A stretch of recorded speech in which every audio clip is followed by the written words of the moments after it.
நன்றி ஆண்டவரே. இந்த காலை வேலைக்காக நன்றி செலுத்துகிறோம். இந்த நேரத்துக்காக நன்றி ஆண்டவரே. இந்த சிலாக்கியத்துக்காக நன்றி. உடைய சமூகத்திலே நாங்கள் ஒரு மனதாய் கூடி இயேசு கிறிஸ்து என்ற நாமத்தை நாங்கள் உயர்த்தப் போவதற்காக நன்றி செலுத்துகிறோம். அதன் மூலமாய் நீர் மகிமைப்பட போவதற்காக நன்றி செலுத்துகிறோம். நன்றி ஆண்டவரே. நன்றி தகப்பனே. நீ செய்த நன்மைகளுக்காக நன்றி செலுத்துகிறோம். இனிமேலும் செய்ய போகின்ற நன்மைகளுக்காக நன்றி செலுத்துகிறோம் ஆண்டவரே. நன்றி தகப்பனே. எல்லா வாய்களுக்கு நன்றி செலுத்துவோமா? நன்றி ஆண்டவரே. ஸ்தோத்தரிக்கிறோம். நம்ம ஸ்தோத்தரிக்கிறோம் தகப்பனே. என் நாமத்தை உயர்த்துகிறோம். நீ மகிமைப்பட போவதற்காக நன்றி செலுத்துகிறோம். உடைய மகிமை, உடைய பிரசன்னம் எங்களை சூழ்ந்து கொண்டிருந்ததற்காக நன்றி செலுத்துகிறோம். நன்றி தகப்பனே. சாலமோன் ஆலயத்தில் மகிமை இறங்கினது போல எங்களுடைய ஆலயத்தில் நீர் மகிமையாய் வெற்றி சிறந்ததற்காக நன்றி செலுத்துகிறோம்.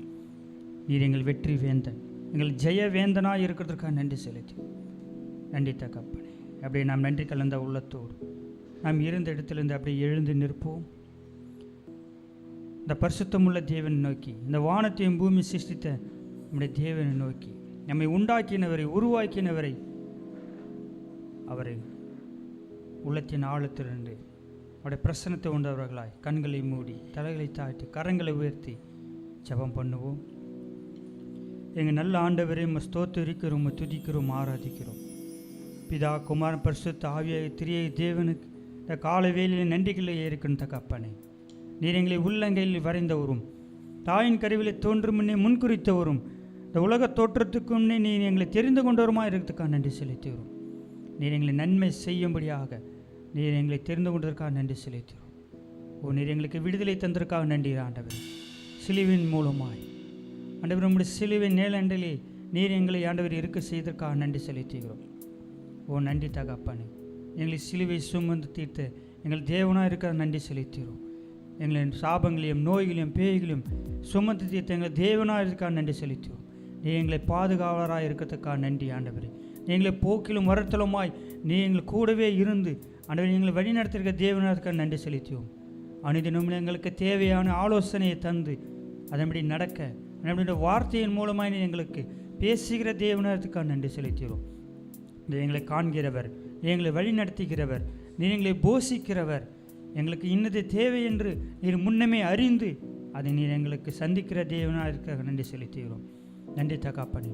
நீர் எங்களுக்காக பிதாவின் வலது பாரிசத்திலிருந்து அனுமதி எங்களுக்கு பரிந்து பேசுகிற தேவனாக இருக்க நன்றி செலுத்துகிறோம். நன்றி ஆண்டவரே. எங்கள் மீது கருசினை உள்ள தேவன், அன்புள்ள தேவன்.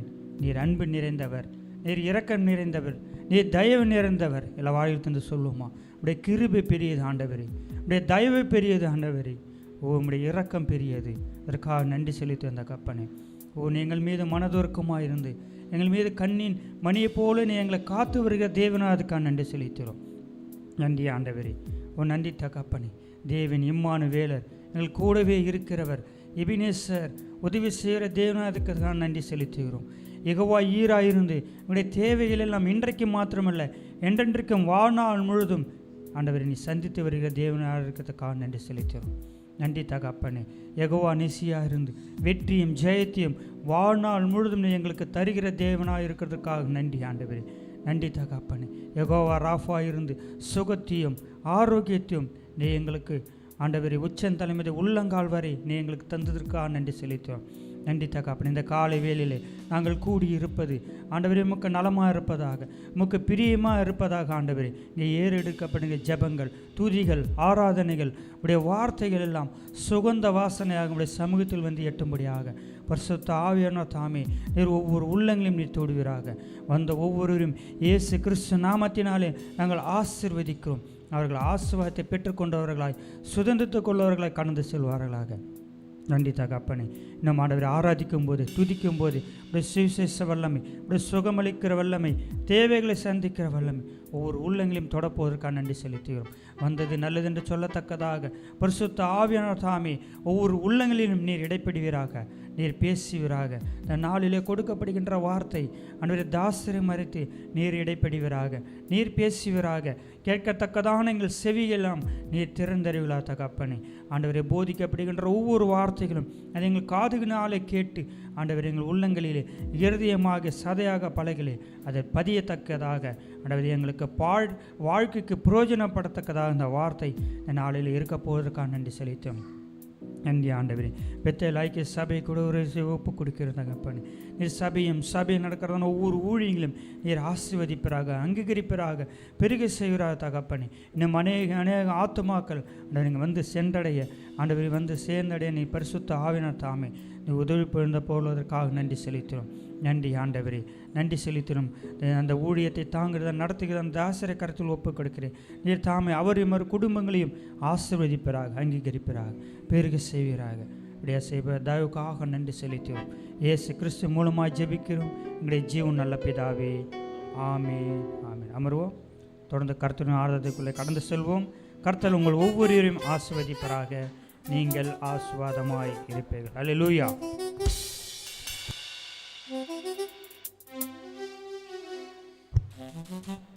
அல்லேலூயா. கர்த்தர் நல்லவர். இந்த காலை வேளையில் நம்மளை எல்லாரும் இந்த இடத்துல ஒன்று கூடி நிறுத்தி வைத்திருக்கிறார் இல்லையா? அவர் நல்லவர், நமக்காக எல்லாவற்றையும் செய்து முடித்தார். அவர் நல்லவராக இருக்கிறபடினால நாம் இந்த இடத்துல நிற்க முடிகிறது. எல்லா விதமான பாடுகளையும் துக்கங்களையும் அவர் ஏற்றுக்கொண்டு நம்மளை இங்கே சுகமாயும் சந்தோஷமாயும் செல்வ செழிப்புகளோடையும் சந்தோஷ சமாதானத்தோடு நம்மளை வாழ வைக்க விரும்பி இருக்கிறார் இல்லையா? அவர் நல்லவர் தான். ஆமென். அந்த நல்லவரை துதித்து பாடப்போகிறோம். அவர் கிருபை என்றும் உள்ளது என்று. தேவாதி தேவனை துதியுங்கள், அவர் கிருபை என்றும் உள்ளது என்று. அந்த தேவனை துதித்து பாடி மகிமைப்படுத்துவோம்.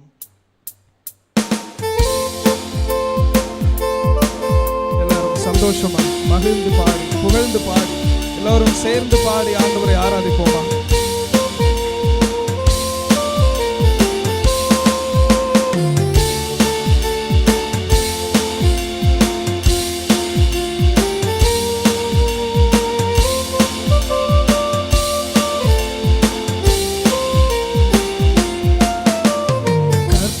நல்லவர் துதியுங்கள், அவர் கிருபை என்றும் உள்ளது. தேவாதி தேவனை துதியுங்கள், அவர் கிருபை என்றும் உள்ளது. கர்த்தாதி கர்த்தரை துதியுங்கள், அவர் கிருபை என்றும் உள்ளது. அற்புதம் செய்பவரை துதியுங்கள், அவர் கிருபை என்றும் உள்ளது. கர்த்தர் நல்லவர் துதியுங்கள், அவர் கிருபை என்றும் உள்ளது. தேவாதி தேவனை துதியுங்கள், அவர் கிருபை என்றும் உள்ளது. கர்த்தாதி கர்த்தரை துதியுங்கள், அவர் கிருபை என்றும் உள்ளது.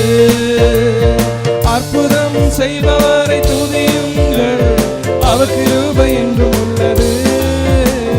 மகிழ்ந்து பாடு அல்லேலூயா, புகழ்ந்து பாடு அல்லேலூயா, சேர்ந்து பாடு அல்லேலூயா, அல்லேலூயா. துதித்து பாடு அல்லேலூயா, பாடு அல்லேலூயா, கழித்து பாடு அல்லேலூயா, அல்லேலூயா.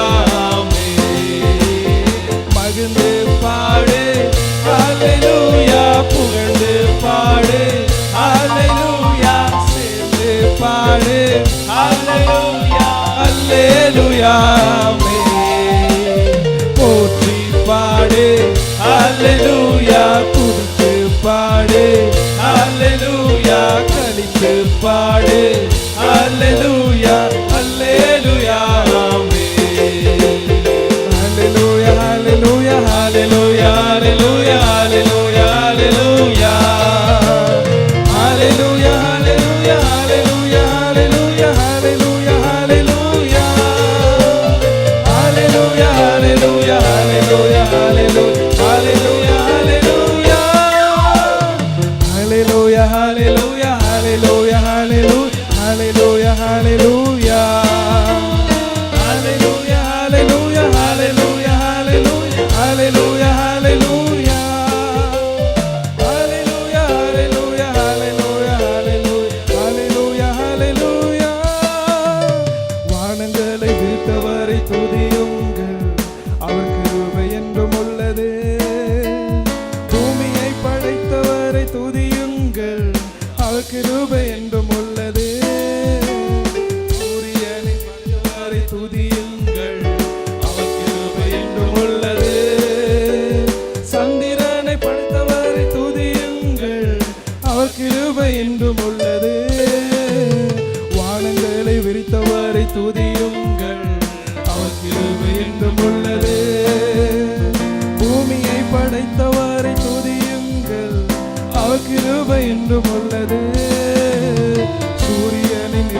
படைத்தவரை துதியுங்கள், அவர் கிருபை என்றும் உள்ளது.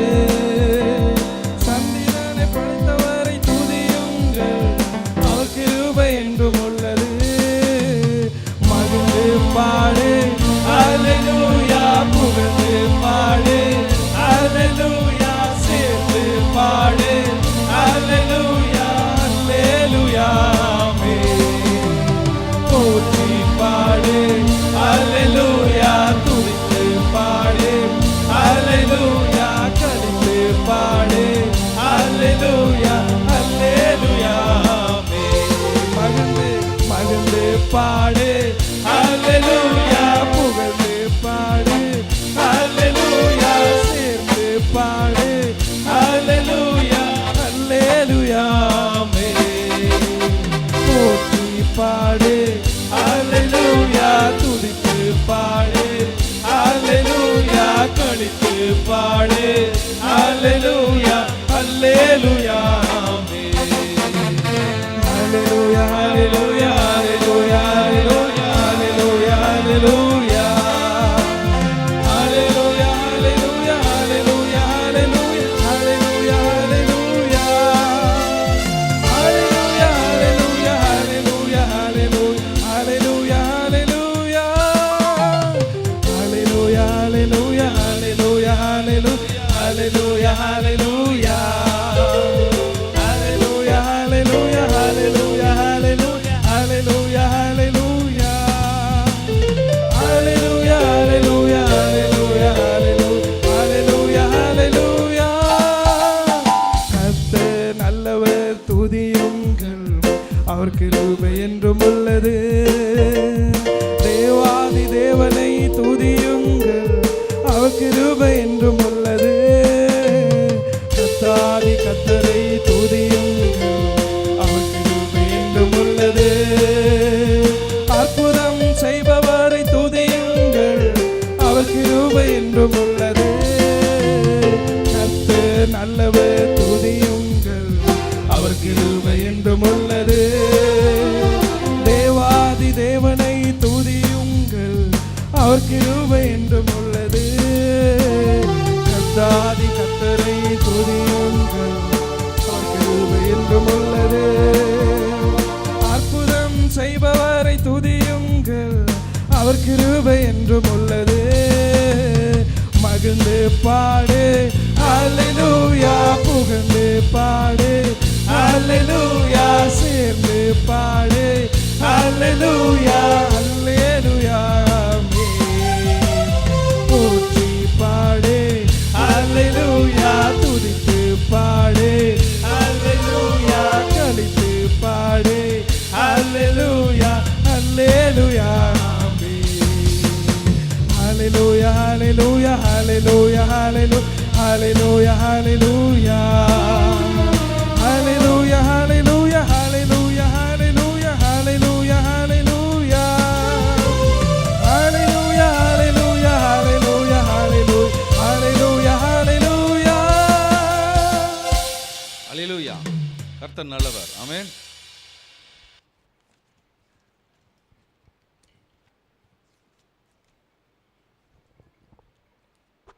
காலை ஆராதனைக்கு வந்திருக்கிற உங்கள் யாவரையும் ஆண்டவராகிய இயேசு கிறிஸ்துவின் நாமத்தினாலே உங்களை வாழ்த்தி நாங்கள் வரவேற்கிறோம். இந்த ஆன்லைன் மூலமாய் பங்கு கொள்கிற உங்களையும் கர்த்தர் ஆசீர்வதிப்பாராக.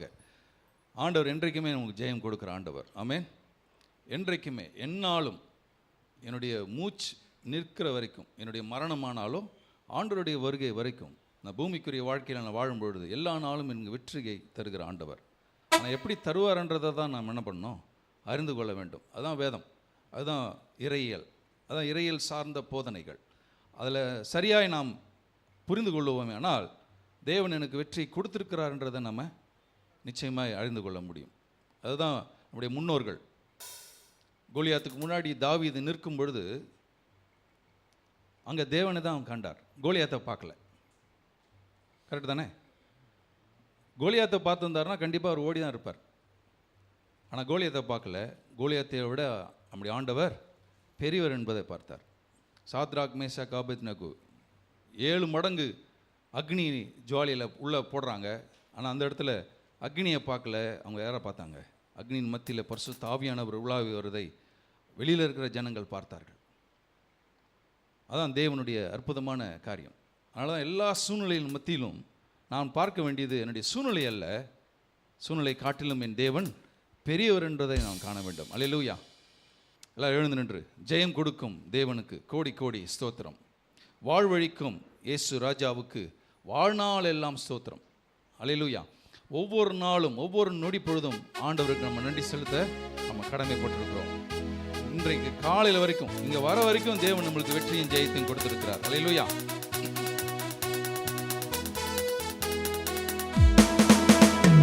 ஜெயம் கொடுக்கும் தேவனுக்கு கோடி கோடி ஸ்தோத்திரம்.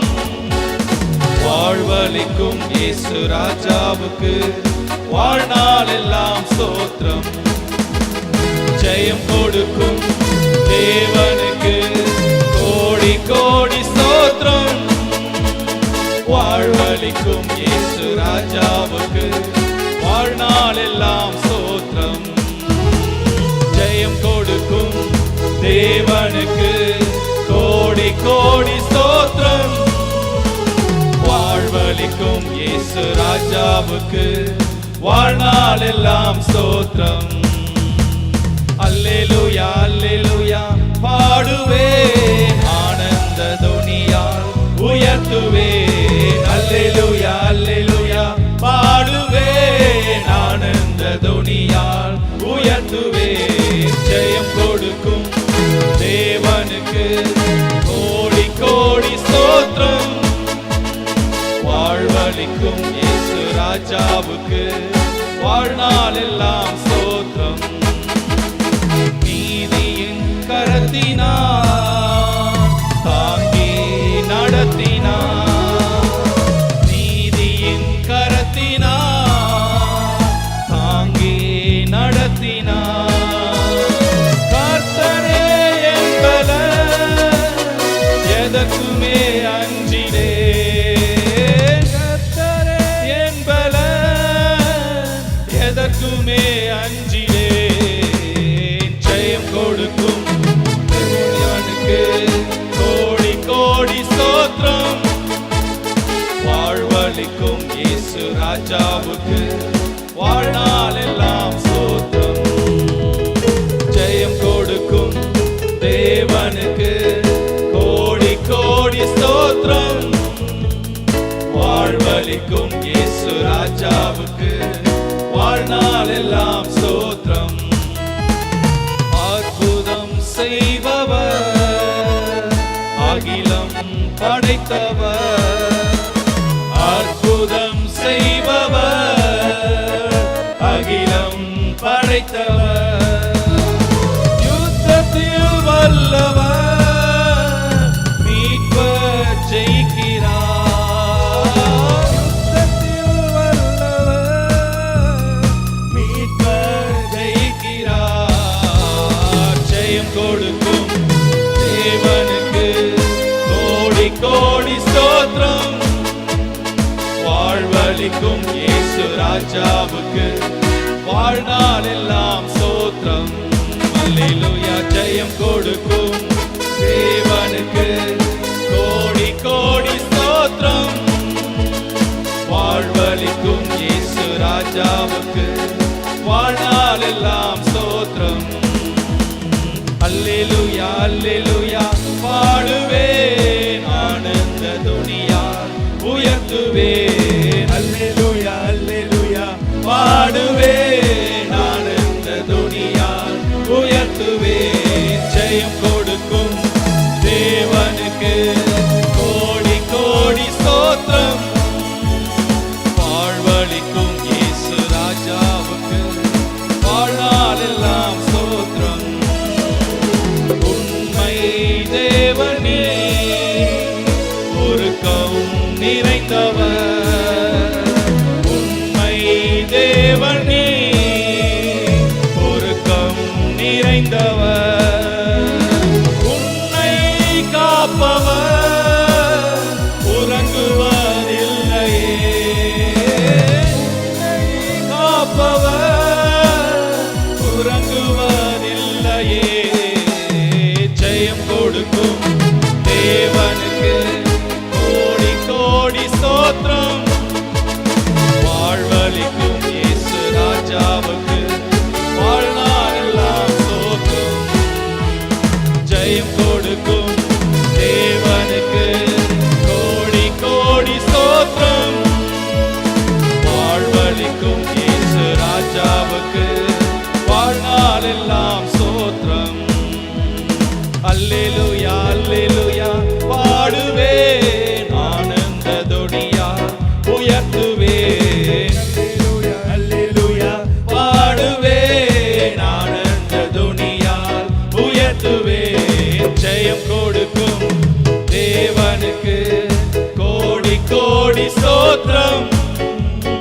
வாழ்வளிக்கும் இயேசு ராஜாவுக்கு வாழ்நாளெல்லாம் ஸ்தோத்திரம். ஜெயம் கொடுக்கும் தேவனுக்கு கோடி கோடி ஸ்தோத்திரம். வாழ்வளிக்கும் இயேசு ராஜாவுக்கு வாழ்நாளெல்லாம் ஸ்தோத்திரம். நம்பிக்கை தேவனே நன்மைகள் அளிப்பவர். நம்பிக்கை தேவனே நன்மைகள் அளிப்பவர். வார்த்தையை அனுப்பியே வாதை நீக்குவார். வார்த்தையை அனுப்பியே வாதை நீக்குவார். ஜெயம் கொடுக்கும் தேவனுக்கு கோடி கோடி ஸ்தோத்திரம். வாழ்வளிக்கும் இயேசு ராஜாவுக்கு வாழ்நாளெல்லாம் ஸ்தோத்திரம். அல்லேலூயா ஜெயம் கொடுக்கும் தேவனுக்கு கோடி கோடி ஸ்தோத்திரம். வாழ்வளிக்கும் இயேசு ராஜாவுக்கு வாழ்நாளெல்லாம் ஸ்தோத்திரம். அல்லேலூயா.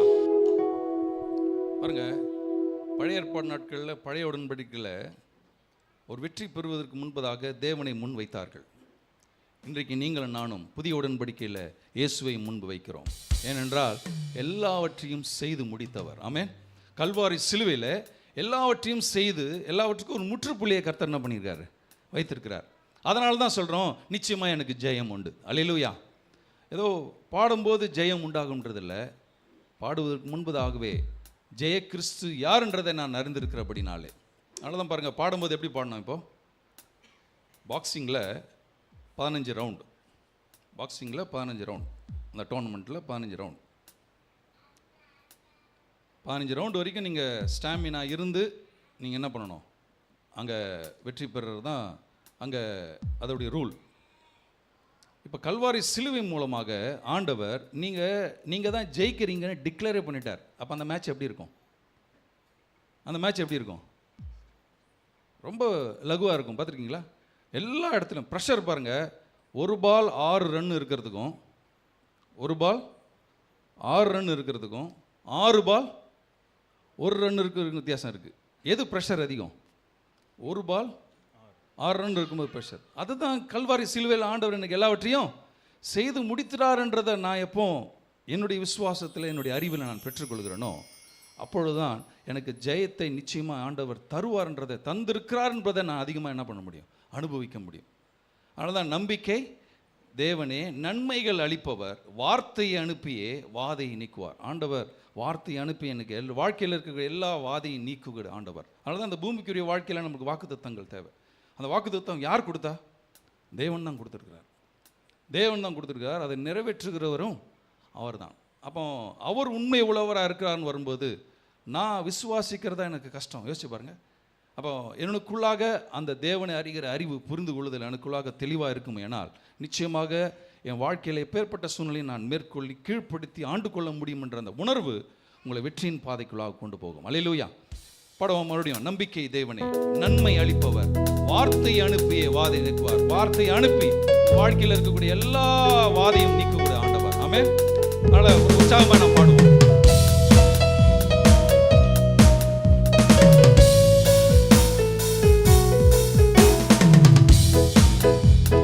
நம்பிக்கை தேவனே நன்மைகள் அளிப்பவர், நம்பிக்கை தேவனே நன்மைகள் அளிப்பவர், வார்த்தையை அனுப்பியே வாதை நீக்குவார், வார்த்தை அனுப்பியே வாதை நீக்குவார், ஜெயம் கொடுக்கும் தேவனுக்கு கோடி ஸ்தோத்திரம், வாழ்வளிக்கும் இயேசு ராஜாவுக்கு வாழ்நாள் எல்லாம் ஸ்தோத்திரம். அல்லேலூயா. கொடுக்கும் தேவனுக்கு கோடி கோடி ஸ்தோத்திரம், வாழ்வளிக்கும் இயேசு ராஜாவுக்கு வாழ்நாள் எல்லாம் ஸ்தோத்திரம். அல்லேலூயா. ஜெயம் கொடுக்கும் தேவனுக்கு கோடி கோடி ஸ்தோத்திரம், வாழ்வளிக்கும் இயேசு ராஜாவுக்கு வாழ்நாள் எல்லாம் ஸ்தோத்திரம். அப்போஸ்தலனாகிய யோவான் தன்னுடைய வெளிப்பாடுக்குள்ளாக தேவன் நடத்தும் பொழுது அவர் அருமையாக அவருடைய நிருபத்தில் அழகாக எழுதுறாரு. 1 யோவான் 5ஆம் அதிகாரம் 3-4 வசனங்கள் வாசிக்கிறோம் பாருங்க. நாம் தேவனுடைய கற்பனைகளை கை கொள்ளுவதே அவரிடத்தில் அன்பு கூறுகிறதாம். தேவனுடைய கற்பனைகளை தேவனிடத்தில் நான் அன்பு கூறுகிறேன்னா நிச்சயமாக நான் என்ன பண்ணணும்? அந்த கற்பனைகளை நான் கை கொள்ளணும். நான் அன்பு கூறுறேன்னு கற்பனைகளை கை கொள்ளலைன்னா ஆண்டவர் சொல்கிற வார்த்தைக்கு கீழ்ப்படியாத பட்சத்தில் அங்கே அன்பு கூறவே இல்லை என்பது தான் உண்மை. பாருங்கள், அழகாக சொல்கிறார். தேவனால் பிறப்பதெல்லாம் தேவனுடைய கற்பனைகளை கை கொள்வதே அவரிடத்தில் அன்பு கூறுவதாம். அவருடைய கற்பனைகளை பாரமானவைகளும் அல்ல. ஒரு நாளும் நம்மளுக்கு பாரமாக இருக்கக்கூடிய கற்பனைகளே கர்த்தர் என்ன பண்ணல, நம்மளுக்கு கொடுக்கல. அதில் தெளிவுபடுத்திட்டு அடுத்த வார்த்தை சொல்கிறாரு. தேவனால் பிறப்பதெல்லாம் உலகத்தை ஜெயிக்கும், நம்முடைய விசுவாசமே உலகத்தை ஜெயிக்கிற ஜெயம். அல்லேலூயா. நம்முடைய விசுவாசமே அந்த உலகத்தை ஜெயிக்கிற ஜெயம். நீ கற்பனைகளை கை கொள்ளுகிறீங்கன்றா அது பாரமானது கிடையாது. ஆனால் நிச்சயமாக நான் என்ன பண்ண முடியும்? கை கொள்ள முடியும். அப்படி சொல்கிறீங்கன்னா நிச்சயமாக இந்த உலகத்தை நீங்கள் ஜெயிக்க முடியும். தேவனால் பிறப்பதெல்லாம் உலகத்தை ஜெயிக்கும், நம்முடைய விசுவாசமே உலகத்தை ஜெயிக்கிற ஜெயம். அதுதான் தேவன் உண்மை உள்ளவராக இருக்கிறார். அந்த ஒரு ஸ்டான்ஸ் மறுபடியும் பாருங்க. உண்மை தேவன் நீர், உருக்கம் நிறைந்தவர், உன்னை காப்பவர் உறங்குவதில்லை. அதனால தான் பரலோகத்தில் கிளாக்கே கிடையாது. பரலோகத்தில் கிளாக்கே கிடையாது. நம்மளுக்கு தான் இங்கே கிளாக் தேவை. ஏன்னா எல்லாமே ஆர்கனைஸ்டாக போகணும். காலையில் எத்தனை மணிக்கு எழுந்திருக்கணும், வேலைக்கு போகணும், என்னுடைய காரியங்கள் பார்க்கணும், சபைக்கு வரணும். 9 மணிக்கு ஆராதனை, நம்ம சபைக்கு வரணும், கர்த்தரை ஆராதிக்கணும். முடிஞ்சதுக்கப்புறம் என்ன பண்ணணும்? மற்ற வேலையெல்லாம் செய்வதற்கு இந்த பூமிக்குரிய வாழ்க்கைக்கு தான் நம்மளுக்கு டைம் தேவை. ஆனால் தேவன் நமக்கு காக்கிற தேவன் நமக்கு உறங்குவதும் இல்லை, தூங்குவதும் இல்லை. உற்சாகமாய் பாடும்.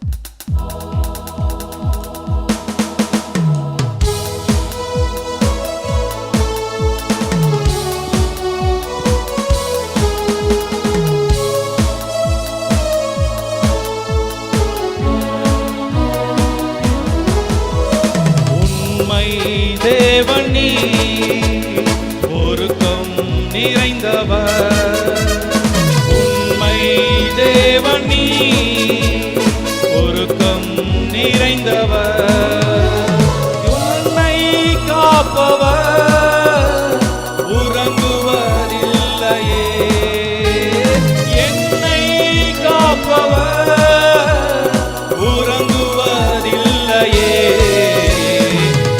கொடுக்கும் தேவனுக்கு கோடி கோடி ஸ்தோத்திரம், வாழ்வளிக்கும் இயேசு ராஜாவுக்கு வாழ்நாள் எல்லாம் ஸ்தோத்திரம். அல்லேலூயா. ஜெயம் கொடுக்கும் தேவனுக்கு கோடி ஸ்தோத்திரம், வாழ்வளிக்கும் இயேசு ராஜாவுக்கு வாழ்நாள் எல்லாம் ஸ்தோத்திரம். அல்லேலூயா அல்லேலூயா. பாடுவேன் ஆனந்த துணியால் உயர்த்துவேன். அல்லேலூயா அல்லேலூயா. பாடுவேன் ஆனந்த துணியால் உயர்த்துவேன். ஜெயம் கொடுக்கும் தேவனுக்கு கோடி கோடி ஸ்தோத்திரம், வாழ்வளிக்கும் இயேசு ராஜாவுக்கு வாழ்நாள் எல்லாம் ஸ்தோத்திரம். ஸ்தோத்திரம் செலுத்தபடி தான் தேவன் உங்களை என்னையும் கற்று வைத்திருக்கிறார். உங்கள் வாழ்க்கையை பாருங்கள், ஆராதனையாக மாற்றிட்டிங்கன்னா, அதை சாட்சி உள்ள ஜீவமாக ஆராதனையாக மாற்றிட்டாலுமே உங்கள் வாழ்க்கை மூலமாக தேவன் மகிமைப்படுவதை காண முடியும். ஆமென். அதுதான் பிரதானமான நோக்கம் பாருங்கள். இங்கே வந்து எனக்கு உணர்வுபூர்வமாய் கர்த்தரை நான் ஆராதித்தேன், துதித்தேன் அப்படின்றதோடு இல்லாமல் அது ஒரு பகுதி. ஏன்னா கர்த்தரை ஆராதிக்கும் போது அது உண்மையாய் தேவனோடு கனெக்ட் ஆகும்போது அதோட தேவனுடைய பிரசன்னமே வித்தியாசமானது. ஆனால் இதோடு போயிடக்கூடாது. என்னுடைய வாழ்நாள் முழுதும் என்னுடைய வாழ்க்கை மூலமாக தேவன் மகிமைப்படணும், உயர்த்தப்பட வேண்டும்.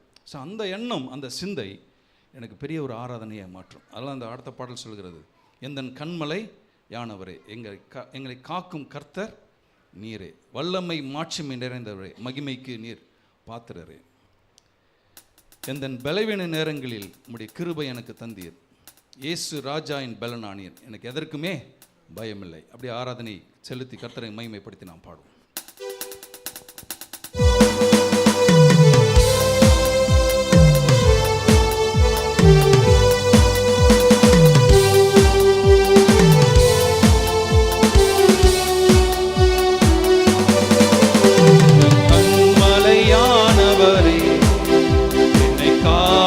கர்த்தர் நீரே, என் கண்மலையானவரே, என்னை காக்கும் கர்த்தர் நீரே, வல்லமை மாட்சிமை நிறைந்தவரே, மகிமைக்கு பாத்திரரே,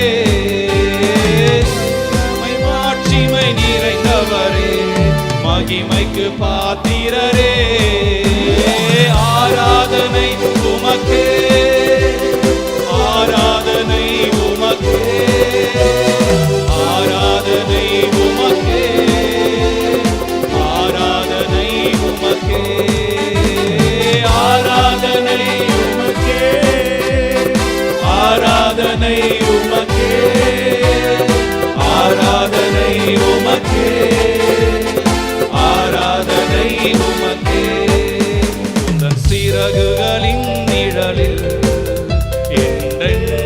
மகிழ செய்தி, உந்தன் சிறகுகளின் நிழலில் என்றென்று மகிழ செய்தி, தூயவரே என் துணையாளரே, துதிக்கு பாத்திரரே, தூயவரே என் துணையாளரே, துதிக்கு பாத்திரரே, ஆராதனை உமக்கே, ஆராதனை உமக்கே, ஆராதனை உமக்கே, ஆராதனை உமக்கே, ஆராதனை உமக்கே, ஆராதனை உமக்கே, ஆராதனை உமக்கே, ஆராதனை உமக்கே, எந்தன் பலவீன நேரங்களில் உம் கிருபை எனக்கு தந்தீர், எந்தன் பலவீன நேரங்களில் உம் கிருபை எனக்கு தந்தீர், இயேசு ராஜா என் பலனானி, எதற்கும் பயம் இல்லையே, இயேசு ராஜா என் பலனானி, எதற்கும் பயம் இல்லையே, ஆராதனை உமக்கே, ஆராதனை உமக்கே, ஆராதனை உமக்கே, ஆராதனை உமக்கே, ஆராதனை உமக்கே, ஆராதனை உமக்கே, ஆராதனை உமக்கே, ஆராதனை உமக்கே, எந்தன் உயிருள்ள நாட்களெல்லாம் உம்மை புகழ்ந்து பாடிடுவே,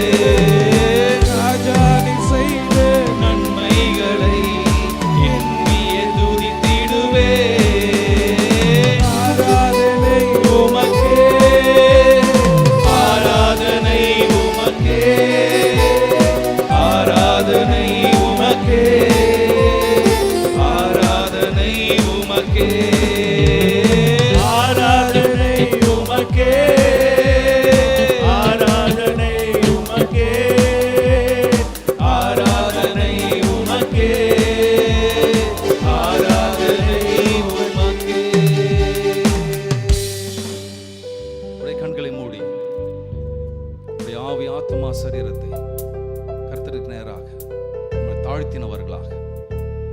அநேக நேரம் பார்த்தீங்கன்னா நம்முடைய பலத்தில் ஓடும் பொழுது சோர்வு உண்டாகிறது, நம்முடைய பலத்தில் போகும்போது நம்மளுக்கு பயம் உண்டாகிறது, நம்முடைய பலத்தில் போகும்போது எனக்கு நம்பிக்கையற்ற ஒரு வாழ்க்கை, எதிர்காலத்தை குறித்து பெரிய ஒரு கேள்வி இருக்கிறது. அதனால்தான் நம்முடைய பலன் அல்ல, அவருடைய பலன். கர்த்தருடைய வார்த்தை சொல்லுது, அவருடைய பலன் எனக்கு பூர்ணமாய் விளங்கும் என்று சொல்லப்பட்டிருக்கிறது. அவருடைய பலன் என்னதென்றதை நாம் அறிந்திருந்தோமானால் இந்த பூமிக்குரிய வாழ்க்கையில அந்த பலனை கொண்டு என்னுடைய ஓட்டத்தை, என்னுடைய விசுவாசத்தை நான் ஜெயமுடன் காத்துக்கொண்டு தேவனுடைய நாமத்தை உயர்த்துவேன் என்பதுதான் வேத வசனத்தினுடைய உண்மை. அர்ப்பணிப்போடு இந்த வரியை மறுபடியும் பாடுவோமா? எந்த பலவீன நேரங்களில் உம்முடைய கிருபை, அப்படியே அமைதலோடு ஒரு பிரசன்னத்தோடு நாம் பாடுவோம். எந்த பலவீன நேரங்களில் உம் கிருபை எனக்கு தந்தீர். எந்த பலவீன நேரங்களில் உம் கிருபை எனக்கு தந்தீர். ராஜா நீ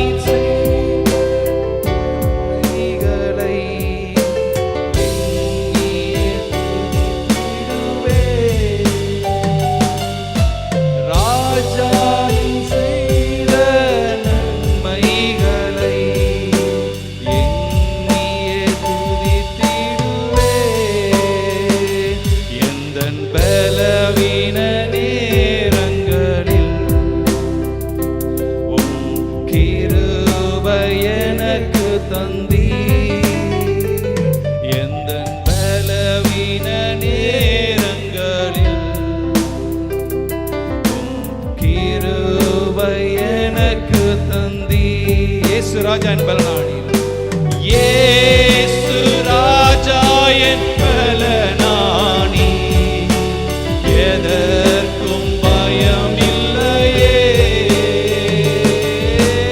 இயேசு ராஜா என் பலனானி, எதற்கும் பயம் இல்லையே. கைகளை உயர்த்தி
பரிசுத்தமுள்ள பிதாவே, குமாரனாகிய இயேசுவின் நாமத்தினாலே மண்டை காலை வேளையில் நம்ம இடத்துல வருகிறோம்.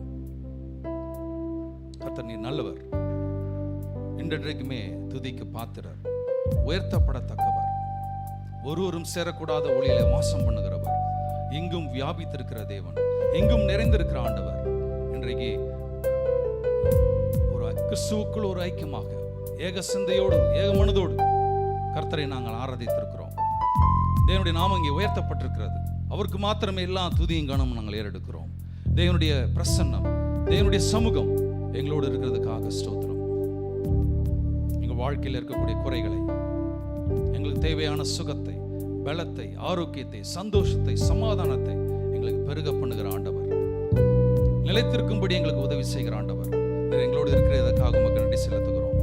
தேவைகளோடு விண்ணப்பத்தோடு வந்திருக்கிற ஒவ்வொருடைய உள்ளங்களை கர்த்தர் ஆசீர்வதித்து இந்த குறைகளை கர்த்தர் நிறைவாக்குவீராக. தேவனுடைய சமாதானம் தொடர்ந்து எங்களை வழிநடத்தட்டும். விசேஷமாக இந்த வாரங்களில் திருமண நாள், பிறந்த நாள் கொண்டாடுகிற குடும்பம் நாங்கள் சபையாக நாங்கள் ஆசீர்வதிக்கிறோம். இயேசுவின் நாமத்தினால் அவர்கள் வாழ்க்கையில் எல்லா விதமான பாக்கியங்களையும் சாக்கியங்களும் உண்டாகும்படி நாங்கள் ஆசீர்வதிக்கிறோம். கர்த்தர் பெரிய காரியங்களை செய்யும். நான் ஏற்பட்ட இயேசு கிறிஸ்து நாமத்தினால ஜெபிக்கிறோம் எங்கள் ஜீவனுள்ள எங்கள் பரலோக பிதாவே. ஆமென், ஆமென். உட்காருவோம்.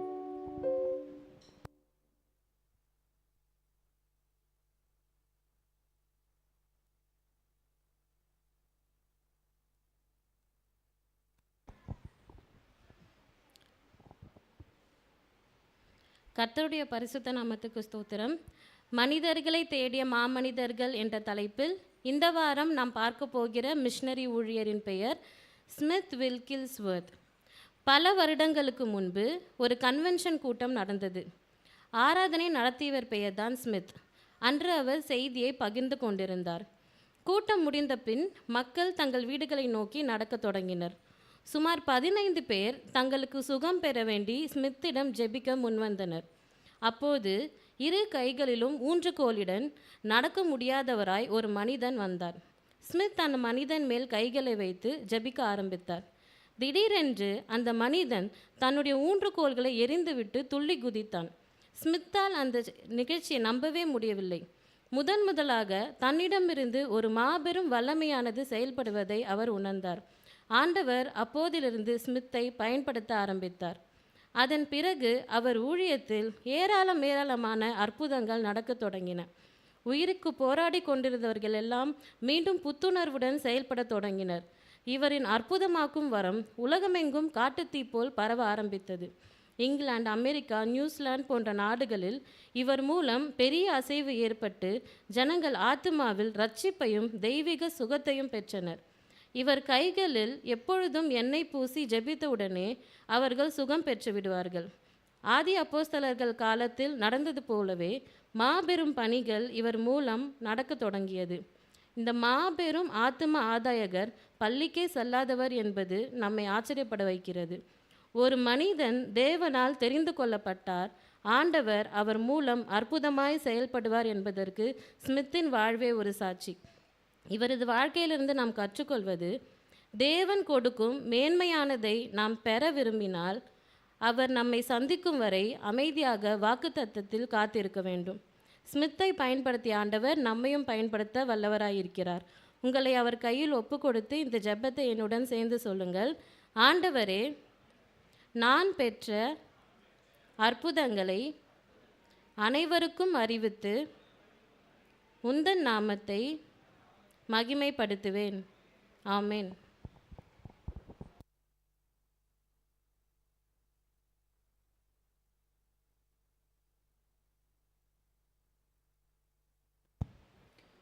காணிக்கை சேகரிக்கிற நேரம். நாம் காணிக்கையும் தசமபாவனையும் கரங்களில் எடுத்துக்கொள்வோம்.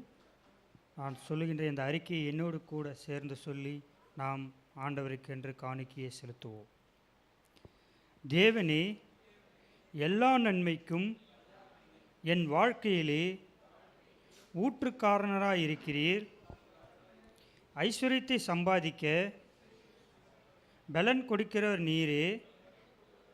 ஆகவே உம்முடைய கட்டளைக்கு கீழ்ப்படிந்து என்னுடைய காணிக்கைகளையும் தசம பாகங்களையும் உம்மண்டை கொண்டு வருகிறேன்.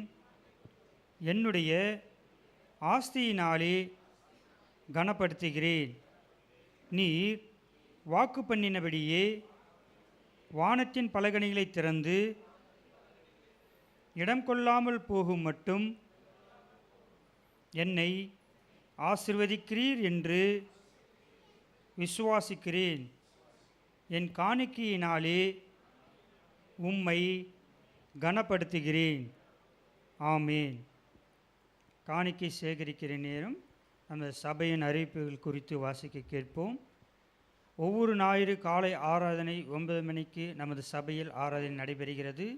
மாலை ஆராதனை கிளை சபையான படப்பையில் 5:30 மணிக்கு நடைபெறுகிறது. சபையார் யாவரும் கலந்து கொள்ளும்படி அன்பாய் கேட்டுக்கொள்கிறோம். வெள்ளி மாலை 7 மணிக்கு பரிந்து பேசும் ஜெபம் நடைபெறுகிறது. யாவரும் கலந்து கொள்ளும்படியாக உங்களை உற்சாகப்படுத்துகிறோம். ஜெபம் மற்றும் ஆலோசனைக்கு திங்கள் முதல் வெள்ளி வரை காலை 10 மணி முதல் 1 மணி வரை போதகர்கள் நமது சபையில் காத்திருப்பார்கள். சபையாரும் மற்றவரும் யாவரும் பயன்படுத்தி கொள்ளலாம். அது உங்களுக்கு பிரயோஜனமாக இருக்கும். கர்த்தர் உங்களை ஆசீர்வதிப்பாராக. ஆமென்.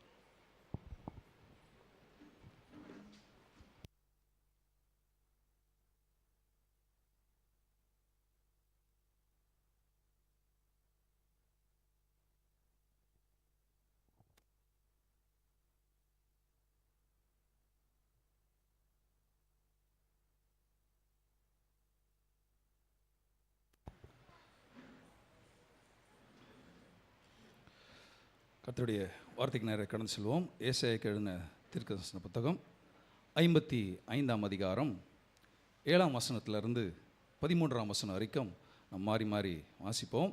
ஏசாயாக்கு எழுதின தீர்க்கதரிசன புத்தகம் 55ஆம் அதிகாரம் 7ஆம் வசனத்திலிருந்து 13ஆம் வசனம் வரைக்கும் மாறி மாறி வாசிப்போம். 7ஆம் வசனம். துர்மார்க்கன் தன் வழியையும் அக்கிரமக்காரன் தன் நினைவுகளையும் விட்டு கர்த்தரிடத்தில் திரும்ப கடவன். அவர் அவன் மேல் மனதுருகுவர். நம்முடைய தேவனிடத்திற்கே திரும்ப கடவன். அவர் மன்னிக்கிறதற்கு தயை பெருத்திருக்கிறார்.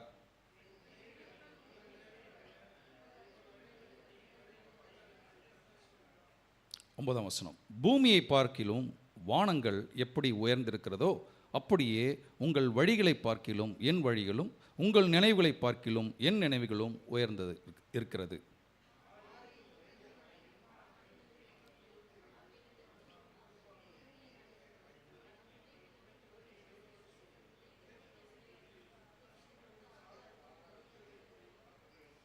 அப்படியே என் வாயிலிருந்து புறப்படும் வசனமும் இருக்கும். அது வெறுமையாய் என்னிடத்திற்கு திரும்பாமல் அது நான் விரும்புகிறதை செய்து நான் அதை அனுப்பின காரியமாகும்படி வாய்க்கும்.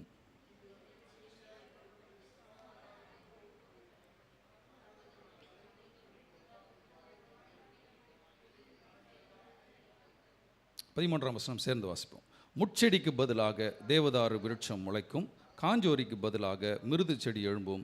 அது கர்த்தருக்கு கீர்த்தியாகவும் நிர்மூலமாக அது நித்திய அடையாளமாகவும் இருக்கும். ஆமேன். விசுவாசம் என்ற தலைப்பின் கீழாக கர்த்தருடைய வார்த்தையை நாம் தியானித்து கொண்டு வருகிறோம் கடந்த பல வாரங்களாக. ஸோ விசுவாசம் என்றால் என்ன, விசுவாசம் எப்படி நம்ம வாழ்க்கையில் நடைமுறைப்படுத்த வேண்டும், அது எப்படி நமக்கு ஒரு அதிகாரமாய் கொடுக்கப்பட்டிருக்கிறது, அது எல்லாருமே பயன்படுத்தக்கூடிய ஒரு பிரமாணமாய் இருக்கிறது என்பதெல்லாம் நாம் பார்த்து கொண்டு வருகிறோம். அதில் விசுவாசம் ஒரு மிசைல் போல, ஒரு ஏவுகணை போல, நிச்சயமாய் துல்லியமாய் அந்த காரியத்தை செய்யாமல் வெறுமையாய் தேவனிடத்தில் திரும்பவே திரும்பாது.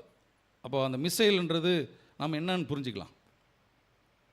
கர்த்தருடைய வார்த்தை விசுவாசம்.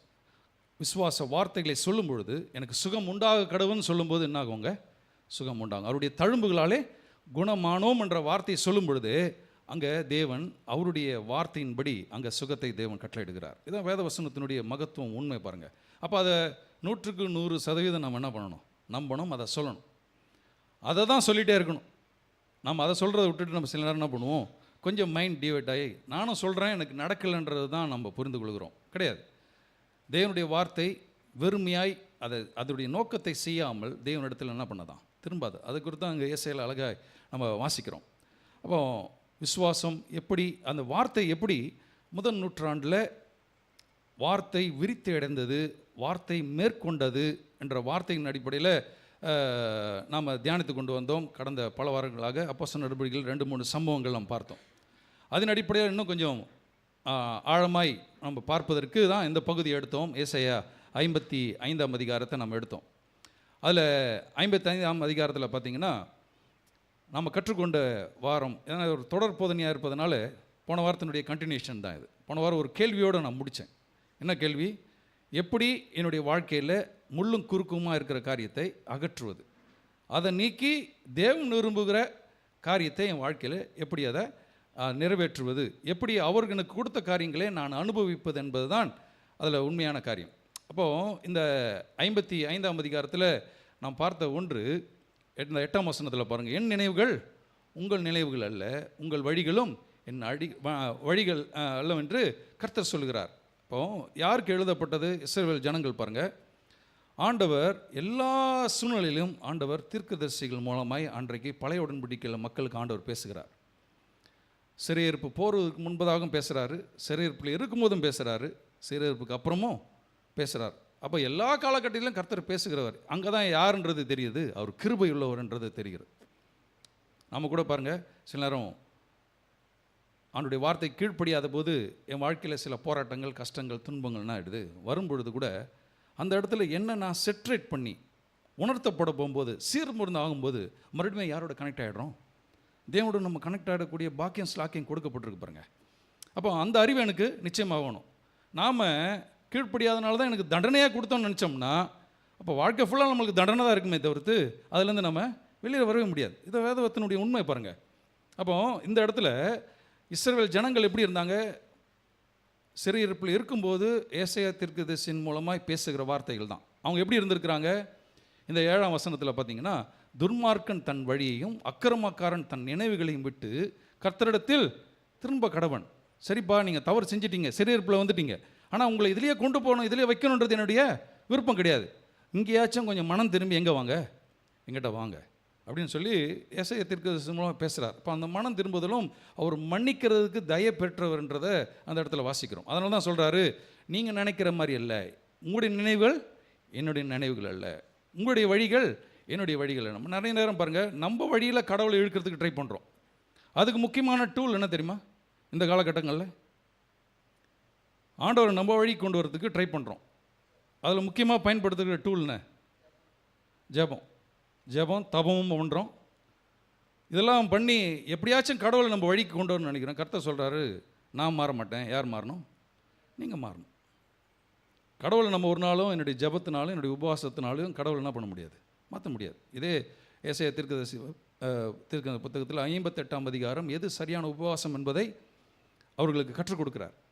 அப்போ என்னுடைய புரிந்து கொள்ளுதல், என்னுடைய தேவனை அறிகிற அறிவு எனக்கு தெளிவாக இருக்க வேண்டும் என்பதுதான் வேத வசனத்தினுடைய உண்மை.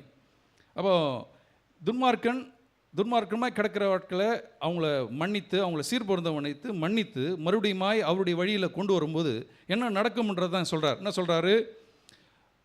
பூமியை பார்க்கிலும் வானங்கள் எப்படி உயர்ந்திருக்கிறதோ அப்படியே உங்கள் வழிகளை பார்க்கிலும் என் வழிகளும், உங்கள் நினைவுகளை பார்க்கிலும் என் நினைவுகளும் உயர்ந்ததாக இருக்கிறது. நம்ம கம்பேர் பண்ணவே முடியாது.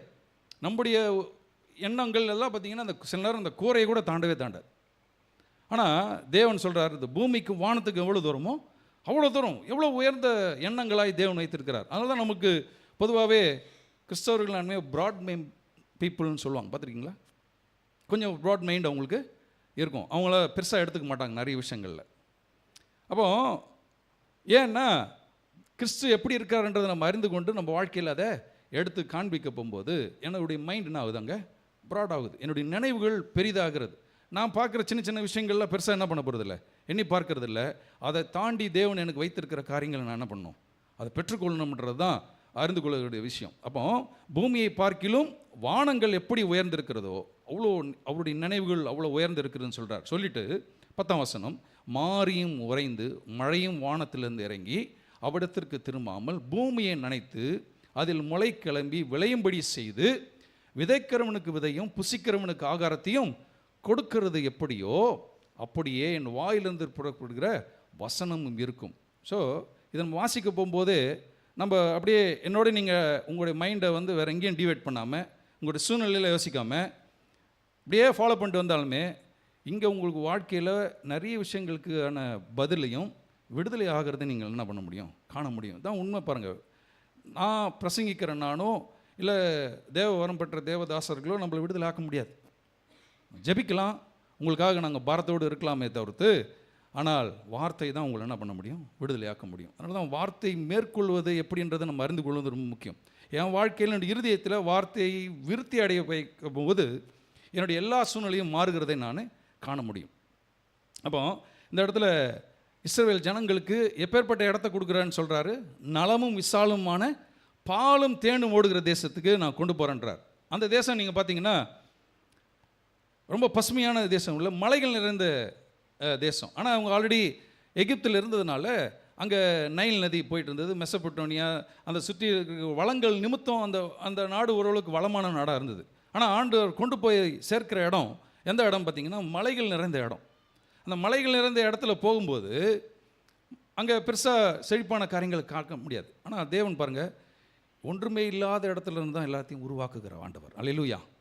நம்ம இன்றைக்கி இந்த வார்த்தை கேட்டுக்கொண்டிருக்கு நீங்கள் உங்கள் வாழ்க்கையில் இது இல்லை, எனக்கு அது இல்லை, வழியே இல்லைன்னு நினைக்கிற ஆட்களுக்கு சொல்கிறேன், வழி இல்லாத இடத்துல தான் தேவன் நம்மளுக்கு வழியை உண்டாக்குகிறவர். அதனால தான் உபாகம் 28 அருமையாக இந்த வசனத்தை நம்ம வாசித்தோம். ஜஸ்ட் ரீகேப்காக நான் வாசிக்கிறேன். 28ஆம் அதிகாரம். பொதுவாக ஒரு ஆசீர்வாதமான சூழலுக்கு இந்த உபாகம் 28 நம்ம வாசிப்போம். அதில் 12ஆம் வசனம், ஏற்ற காலத்தில் உன் தேசத்திலே மழை பெய்யவும். எப்போ ஏற்ற காலம்னா என்ன? தேவைப்படும் போது, இல்லை, தேவைப்படும் போது. ஏற்ற காலத்திலே உன் தேசத்திலே மழை பெய்யவும், நீ கையிட்டு செய்யும் வேலையெல்லாம் ஆசீர்வதிக்கவும், கர்த்தர் உனக்கு தமது நல்ல பொக்கிஷசாலை வானத்தை திறப்பார், நீ அநேக ஜாதிகளுக்கு கடன் கொடுப்பாய், நீயோ கடன் வாங்காதிருப்பாய். அந்த முதல் பகுதி ரொம்ப முக்கியம். ஏற்ற காலத்தில் உன் தேசத்திலே மழை பெய்யவும், உன்னை கையிட்டு செய்யும் வேலையெல்லாம் ஆசீர்வதிக்கவும். என்னென்னா, தேவன் ஏற்ற காலம் வரப்போகும்போது நாம் நிறைய நேரம் நம்மளுடைய நினைவுகளிலிருந்து கர்த்தரை நம்ம பார்க்க முடியாது, தேவனுடைய பார்வையிலேருந்து நம்ம பார்ப்போமே. ஆனால் எனக்கு நிச்சயமாக அந்த இடத்துல ஜெயத்தை கொடுக்குற ஆண்டவர் தான் என்னோட இருக்கிறார் என்பது தான் உண்மை. அப்போ வழி இல்லாத இடத்துல, அதாவது இந்த வசனத்தை ரொம்ப லிட்ரலாக நம்மளுடைய லாங்குவேஜில் சொல்லணும்னா, வானம் பார்த்த பூமி. வானம் பார்த்த பூமி எப்படி இருக்கு வச்சு பாருங்கள். வானம் பார்த்த பூமி, மழை வந்தால் தான் அங்கே இடத்துல விளைச்சல் உண்டாகும், கரெக்டாக? ஆனால் மற்ற சோர்ஸ், அவங்களுடைய கிணறோ இல்லை மற்ற ஏரிகள்லேருந்தோ குளங்கள்லேருந்து வர தண்ணிகள்லேருந்து இருக்கக்கூடிய இடம் பார்த்திங்கன்னா எப்போவுமே பசுமையாக இருக்கும், பார்த்துருக்கீங்களா? ஆனால் வானம் பார்த்த பூமின்னு வரும்போது மழை பெய்தால் தான் அந்த இடத்துல பயிரிடுவாங்க, எல்லா காரியங்களும் செய்வாங்க. அந்த இடத்துல நமக்கு எது வேணும்? விசுவாசம் வேணும். ஏன்னா என்னை ஆசீர்வதிக்கிறவர் அவர் தான், என்னுடைய நிலைகளை மாற்றுகிறவர் அவர் தான்ன்ற உறுதிப்பாடு எனக்குள்ள. அதனால தான் எது தேவை? எனக்கு விசுவாசம் தேவை. அந்த விசுவாசம் எங்கேருந்து வருது? கர்த்தருடைய வார்த்தையினால் வருகிறதுன்றது தான் உண்மை. பாருங்கள், அப்போ இந்த இடத்துல இந்த ஏசாயால நான் வாசித்தது போல் இந்த இடத்துல மாறியும் உறைந்து மழையும் வானத்திலிருந்து இறங்கி அவ்விடத்திற்கு திரும்பாமல் பூமியை நினைத்து அதை முளை கிளம்பி விளையும்படி செய்து, அது நிச்சயமாக இது என்ன பண்ண வைக்கும்? விளையும்படி செய்யக்கூடியதுன்றதை நம்ம அறிந்து கொள்வது ரொம்ப முக்கியம். அப்போ இதெல்லாம் பாருங்கள், நம்ம வாழ்க்கையில் நம்ம ட்ராவல் பண்ணி வரப்போகும்போது இந்த வார்த்தைகள் இது வரைக்கும் ஏசாயா 55 நம்ம பலமுறை வாசித்திருப்போம். ஆனால் இன்றைக்கு நாம் கற்றுக்கொள்கிற விஷயம், இதிலிருந்து நாம் செயல்படுத்துகிற விஷயம், அது நிச்சயமாய் நம்மளுக்கு பிரயோஜனமாக இருக்கும்ன்றதை நான் விசுவாசிக்கிறேன். ஆமென். அப்போ இதை என்னுடைய வாழ்க்கையில் நடைமுறைப்படுத்தும் போது நிச்சயமாய் எதெல்லாம் உங்களுக்கு பிளாங்காக இருக்குதோ அதெல்லாம் ஃபில் ஆகிறத என்ன பண்ண முடியும்? நீங்கள் காண முடியும். அப்போ அநேகருடைய வாழ்க்கையில் இந்த கடைசி வசனம் சொல்கிறது போல் முள்ளும் குறுக்கும் என்ன ஆகிடுதான் இருக்குது, இல்லை? நம்ம வாழ்க்கையிலும் முள்ளும் குறுக்கம் இருக்க தான் செய்யுது. எதனால் முள்ளும் குறுக்கம் வருது? இப்போ இவங்களுக்கும் முள்ளும் குறுக்குமாக இருந்தது. தேவன் முள்ளை படைக்கவே இல்லை. முட்கள் எப்போ வந்தது? சாபத்து நிமித்தம் தான் முட்கள் உள்ள வந்தது. அன்றைக்கு அவங்களுடைய முட்கள் புரிந்து கொண்டதற்கும் இன்றைக்கு நீங்கள் நானும் முட்கள் புரிந்து கொள்வதற்கும் வித்தியாசம் இருக்கிறது. புதிய உடன்படிக்கையில் கல்வாரி சிலுவையில் இயேசு தொங்கும்போது அந்த முற்கள்னால் தான் கிரீடத்தை என்ன பண்ணுறாங்க? வைக்கிறாங்க. அந்த சாபத்திலிருந்து நம்ம விடுதலையாக்கும்படி கல்வாரி சிலுவையில் ஆண்டவர் செய்த காரியங்கள். அப்போ இதெல்லாம் நம்ம எண்ணி பார்க்கும்பொழுது எனக்கு சாபத்தை கொடுக்கல, முற்களை கொடுக்கல, அதுக்கு பதிலாக தேவதாரு விருட்சங்களை கர்த்தர் எனக்கு கொடுத்துருக்கிறார். அப்போ முட்களை நான் தான் என்ன பண்ணணும்? அந்த இடத்துலேருந்து விளக்கணும். முட்கள் வராதபடிக்கு என்னை பாதுகாத்து கொள்வதுன்றது ரொம்ப முக்கியம். அது எதன் அடிப்படையில்? தேவன் கொடுக்குற ஆலோசனையின்படி, தேவன் கொடுக்குற வார்த்தையின்படி நான் அதை பாதுகாத்துக்கொள்ள. அதனால தான் அந்த சீர் பொருந்துதல்ன்றது ரொம்ப முக்கியம். தேவனுடைய வார்த்தையை இன்றைக்கி நம்ம கேட்குறோம். இந்த இடத்துல என்னை சரிப்படுத்த வேண்டிய காரியங்கள் என்னதுன்றதை நம்ம அறிகிற அறிவில் நம்ம இருக்கிறோம்னா நிச்சயமாக ஆசீர்வாதத்தை தேடி ஓட வேண்டியதில்லை, நம்ம ஆசீர்வாதத்தில் தான் வாழ்வோம். அல்லேலூயா. இன்றைக்கி நிறைய பேர் அந்த சீர்பொருந்துதல் ஏரியாக்கே போகாமல் பிரசங்கத்தை கேட்டால் ஒரு ஆசீர்வாதமான வார்த்தை சொன்னார். ஏசாயா 55:13 வசனம் இப்படி சொல்லுது, தேவன் நம்மளுக்கு தேவதார் விருட்சங்களை கொடுக்க விரும்புகிறாரு, எனக்கு இதெல்லாம் கொடுக்க போகிறாருன்னு அதை பிடிச்சக்கூடாது. நல்லது, ஆனால் அதுக்கு முன்பதாக என்னை சரிப்படுத்த வேண்டியது. முட்செடிக்கு பதிலாக தேவதார் விருட்சம் முளைக்கும். அப்போ அதை நீக்குவதற்கு கல்வாரி சிலுவையில் ஆண்டவர் செய்த காரியங்களை நான் என்ன பண்ணணும், எண்ணி பார்க்க வேண்டும். அதனால தான் இன்றைக்கி அநேகருடைய வாழ்க்கையில் முள்ளும் குறுக்கும் அப்படி வந்ததுக்கு காரணம் ஏன் வந்திருக்கு அப்படின்றது பார்த்தோம்னா சாபத்து நிமித்தம் தான். ஆனால் அந்த சாபத்திலிருந்து தேவன் நம்மளை விடுதலையாக்கி நம்மளை மீட்டு எடுத்திருக்கிற ஆண்டவர். அப்போது இதை எப்படி நான் இன்னும் என்னுடைய வாழ்க்கையில் அதை சரியான விதத்தில் நான் கொண்டு வரணும். அதனால தான் போன வாரம் ஒரு கேள்வியோடு முடித்தேன். எப்படி முள்ளும் குறுக்கும் விளைகிற இந்த சபிக்கப்பட்ட அந்த பூமியில் நம்மளுடைய நடைமுறை வாழ்க்கையில் நாம் விரும்புகிற காரியத்தை எப்படி அதை கொண்டு வருது. போன வாரம் கொஸ்டின் அப்படி தான் முடித்தேன். இப்போ அதுக்கான பதிலை இன்றைக்கு நம்ம பார்க்க போகிறோம். பாருங்கள், வாழ்க்கையில் தேவையில்லாத கெட்ட காரியங்கள் எல்லாமே தானாக நடக்குது. எதுக்குன்னா பிளான் பண்ணிங்களா? கெட்ட காரியம் நடக்கிறதுக்கு எதனா பிளான் பண்ணிங்களா? நாளைக்கு எனக்கு ஒரு கெட்ட காரியம் நடக்கணும் அப்படின்னு எதனா திட்டம் போட்டிருப்பீங்களா? கண்டிப்பாக பண்ணியிருக்க மாட்டோம். ஆனால் என்ன ஆகுது? தானாக ஆட்டோமேட்டிக்காக. அதனால் நம்ம அடிக்கடி கற்றுக் கொடுக்குறோன்னா, நாம் ரெடியாக இருக்கிறோமே இல்லையோ, நமக்காக பிரச்சனை ரெடியாக இருக்குது. ஆனால் அதுக்கு நாம் சொல்யூஷன் என்ன? தேவனுடைய சர்வாயுத வர்க்கத்தை நான் தரித்து கொண்டவர்களாக இருக்கோமேனால் அதை நான் கீழ்ப்படுத்தி ஆண்டு கொள்ள எனக்கு எல்லா விதமான பலனையும் கர்த்தர் எனக்கு கொடுத்துருக்கிறார்.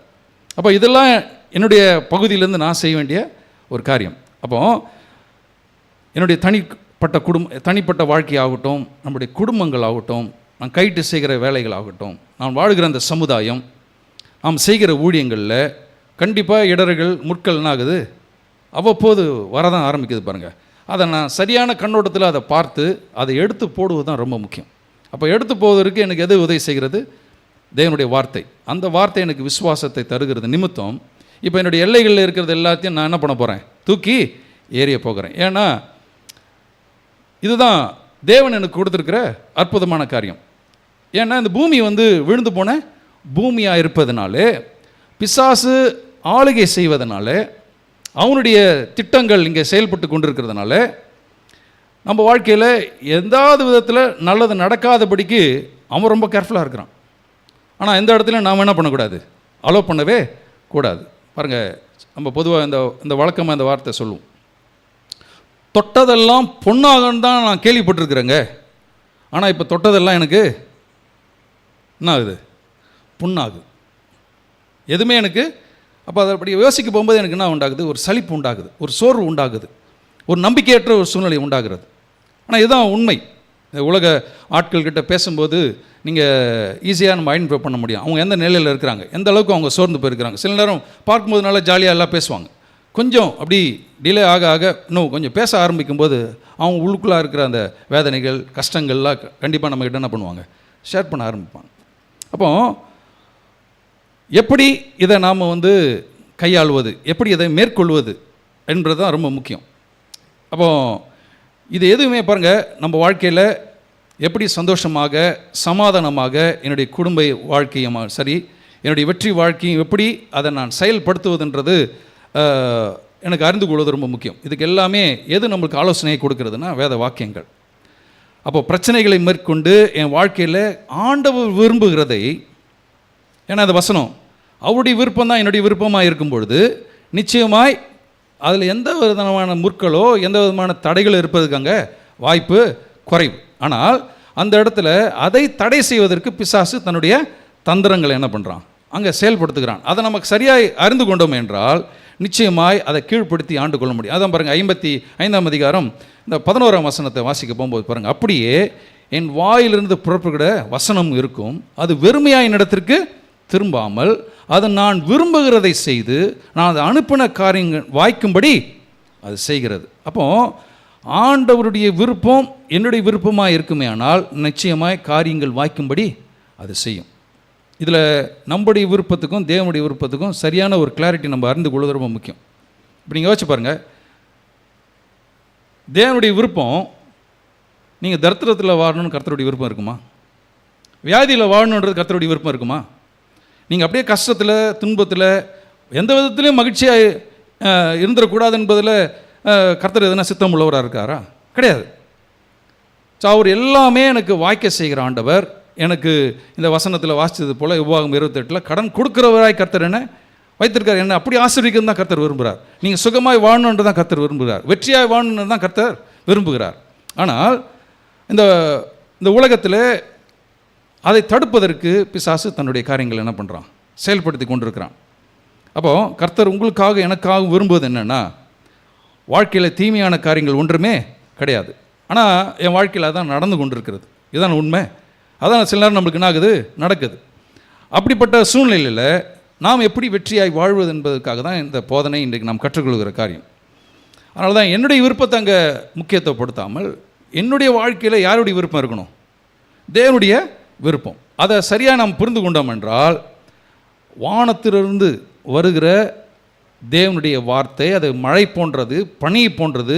நிச்சயமாய் அதோடைய நோக்கத்தை செய்யாமல் மறுபடியும் தேவனிடத்தில் திரும்பாது. அதான் இங்கே 55 இப்படி வாசிக்கிறோம். 12ஆம் வசனம் 11ஆம் வசனத்தில், நான் விரும்புகிறதை செய்து நான் அதை அனுப்பின காரியத்தை வாய்க்கும்படி ஆக்கும் என்றார். இப்போ வானத்திலிருந்து அந்த மழை பனி வரும்போது என்ன நடக்குதுன்னா, விதை நிச்சயமாக அங்கே இருக்கணுமா இல்லையா? ஒரு மழை பெய்யுது, ஒரு பனி பெய்யுதுன்னா நிச்சயமாக விதை இருந்தால் தான் அது வளருதுன்றதுக்கு அர்த்தம். நீங்கள் ரோடு ஓரமாக நீங்கள் இதே ரோட்டில் சில நேரம் நம்ம போயிருப்போம், ரோட்டில் சில ஏரியாலாம் போயிருப்போம் பாருங்கள். இந்த மழைக்கு இந்த அடித்த வெயிலுக்கு பெருசாக அந்த இடம் ரொம்ப ட்ரையாக இருக்கும். ஆனால் கொஞ்சம் ஒரு நாள் 2 நாள் மழை பெஞ்சவொன்னே பார்த்தீங்கன்னா சில இடத்துல பார்த்தீங்கன்னா சில செடிகளில் வளர்ந்துருக்கும் பார்த்துறீங்களா? அப்போ ஆல்ரெடி அங்கே என்ன இருந்திருக்குது, விதைங்க திடீர்னுலாம் வந்து முளைக்கல. அந்த விதைகள் அந்த பூமியில் கடந்தது. இந்த மழையோ இல்லை இந்த பனியோ அந்த அந்த ஒரு ஈரம் அந்த இடத்துல படியும் பொழுது அந்த விதை என்ன ஆகுது, அந்த இடத்துல முளைக்க ஆரம்பிக்கிறது. அப்போது நம்ம வாழ்க்கையில் அந்த இருதயமாகிய நிலத்தில் இந்த விதையான கர்த்தருடைய வார்த்தையை நாம் வைத்திருப்போமே ஆனால், அதை நாம் செயல்படுத்துவோமே ஆனால் நிச்சயமாய் அது நம்மளுக்கு பலன் தரக்கூடியது. அதனால தான் பாருங்கள், இந்த மழையும் பனியும் ஃபோர்ஸ் பண்ணி அதை விதையை வந்து அதை செயல்படுத்தும்படி என்ன பண்ணுதான், அங்கே உண்டாக்குது. அங்கே ஒரு ஃபோர்ஸ் நடக்குது அந்த இடத்துல. அந்த மழை போய் அந்த விதைக்குள்ளே படும்போது, அந்த விதை மேலே படும்போது அது ரொம்ப ஃபோர்ஸ்ஃபுல்லாக போய் தான் அந்த விதையில் இருக்கக்கூடிய விஷயம் வெளியில் வர வைக்குது. அப்போது வசனத்தை வெறும் வந்து பூமி, அதாவது வெறும் வசனம் மட்டும் இருந்தால் போதும், அது விதையும் நமக்கு தேவை. மழை மட்டும் இருந்தால் போதும், அது விதையும் தேவை. அப்போ மழை எப்படி நம்ம விளைய செய்கிறதோ, ஒரு நெல் ஆகட்டும், காய்கறிகள் ஆகட்டும், பாருங்கள் அதெல்லாம் இன்றைக்கி பயிரிடுறதுனால தான் நம்ம அதை ஆகாரமாக நம்ம என்ன பண்ணுறோம், நம்ம சாப்பிடுக்கிறோம். அப்போது அது தன்னுடைய காரியத்தை சரியாய் செய்து எல்லாருக்குமே எப்படி பலன் அளிக்கிறதோ, அதே போல் என்னுடைய விசுவாச வாழ்க்கையில் வசனமாகிய கர்த்தருடைய வார்த்தை அது மழையாய் என்னுடைய இருதயத்தில் நனைக்கும் பொழுது நிச்சயமாய் தேவன் விரும்புகிற காரியம் என் வாழ்க்கையில் நிச்சயமாய் நிறைவேறும். சில பாருங்கள், எத்தனை பேர் என்னுடைய இதை ஃபாலோ பண்ணிட்டே வரீங்க, மைண்டை வந்து டிவைட் பண்ணவே வேண்டாம். சரியாக நீங்கள் அதை அனலைஸ் பண்ணிட்டே வந்தீங்கன்னா உங்களுக்கு நிறைய விஷயங்கள் மாறுதலை நீங்கள் காண முடியும். ஆனால் பாருங்கள், கேட்டதை வந்து சில விஷயம் நம்ம கேட்டதுனால தெரிந்து கொண்டதுனால இந்த வசனங்கள்லாம் வாசிக்க போகும்போது எனக்கு ஆல்ரெடி தெரியுன்ற நினைப்போடு நம்ம கேட்டோம்னாலுமே அதில் இருக்கிற ஆழத்தை நம்ம என்ன பண்ணுவோம், மிஸ் பண்ணிவிடுவோம். இன்றைக்கி கற்றுக்கொள்கிற காரியத்தை நம்ம மிஸ் பண்ணிவிடுவோம். ஆனால் இதில் சொல்லப்பட்டக்கூடிய ஆழ்ந்த கருத்தை, ஆழ்ந்த ஒரு சத்தியத்தை நாம் சரியான விதத்தில் பயன்படுத்துவதற்கு இன்றைக்கி என்ன பண்ணணும், என்னுடைய மைண்டை, என்னுடைய எண்ணங்களை, சிந்தனைகளை இதன் அடிப்படையில் கொண்டு வருதுன்றது ரொம்ப முக்கியம். எப்படி இந்த மழையும் இந்த பனியும் நனைத்து அது முளைக்கிறதோ, அதே போல் கர்த்தருடைய வார்த்தையும் என்னுடைய இருதயத்தில் ஒன்றை செய்து கொண்டிருக்கிறது. ரொம்ப கவனமாக கவனிக்கணும். இதில் ஒரு காரியத்தை செய்து என்ன பண்ணுதான், விதைக்கிறவனுக்கு விதையும் புசிக்கிறவனுக்கு ஆகாரத்தையும். இந்த ஆர்டரை நீங்கள் நல்லா கவனிக்கணும். விதைக்கிறவனுக்கு விதையும், அப்போ முதல்ல விதை, அதுக்கு பின்பதாக தான் ஆகாரம். ஸோ இந்த ஒரு ஆர்டரை வந்து இந்த இடத்துல நம்ம வாசிக்கிறோம். 10ஆம் வசனம் பாருங்கள், விதைக்கிறவனுக்கு விதையும் புசிக்கிறவனுக்கு ஆகாரத்தையும் கொடுக்கிறது எப்படியோ. அப்போது இந்த ஆர்டர் ரொம்ப முக்கியம். முதல்ல நம்மளுக்கு எது தேவை, விதையின் அடிப்படையில் தான் நமக்கு ஆகாரம் உண்டாகிறது. இப்போ தான் கொஞ்சம் ஒரு ஆழ்ந்த விஷயத்தை நம்ம கற்றுக்கொள்ள வரோம். ஏன் முதல்ல இந்த விதை அப்படின்னு பார்த்தீங்கன்னா, மரம் செடி கொடிகள் எல்லாவற்றுக்கும் அதுக்குள்ளே ஒரு விதையை முதல்ல அந்த செடி தயார் பண்ணிக்கொள்ளும்.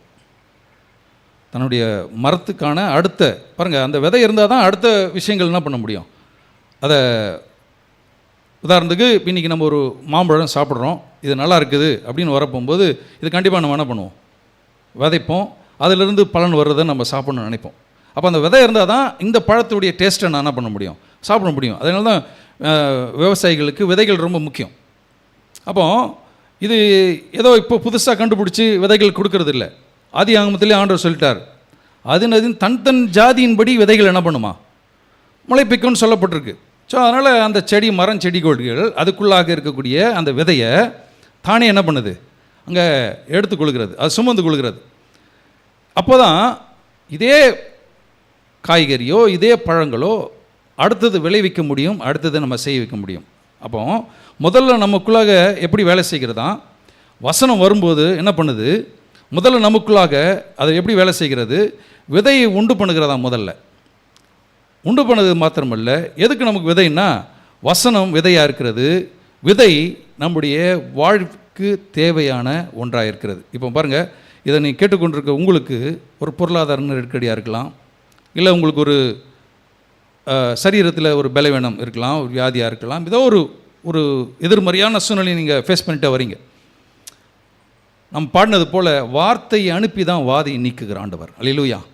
வார்த்தையை அனுப்பி வாதி நீக்குகிறார். அப்போ அந்த வார்த்தையாகிய தேவனுடைய வார்த்தை என் இருதயத்தில் ஒரு விதையாக கொடுக்கப்பட்டிருக்கின்றதை நான் சரியாய் செயல்படுத்த ஆரம்பிக்கிறேன்னா நிச்சயமாய் வழியை தேவன் உண்டாக்குகிறார், அது பெருக ஆரம்பிக்கும், அதற்கான பலனை நிச்சயமாக நான் என்ன பண்ணுவேன், பெற்றுக்கொள்வேன் தான். அப்போ விதை உண்டாகிறது.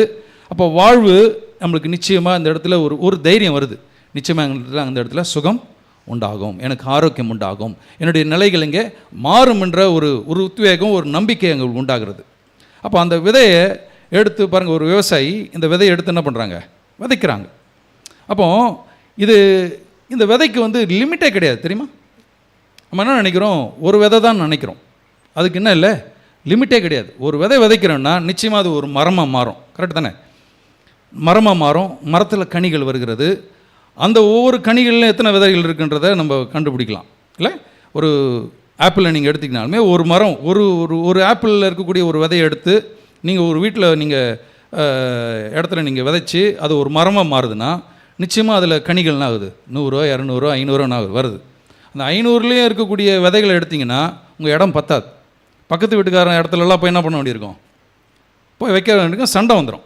நீ வேணால் விதைக்கிறதா இருந்தால் நீ ஒரு இடம் வாங்கி என்ன பண்ணு.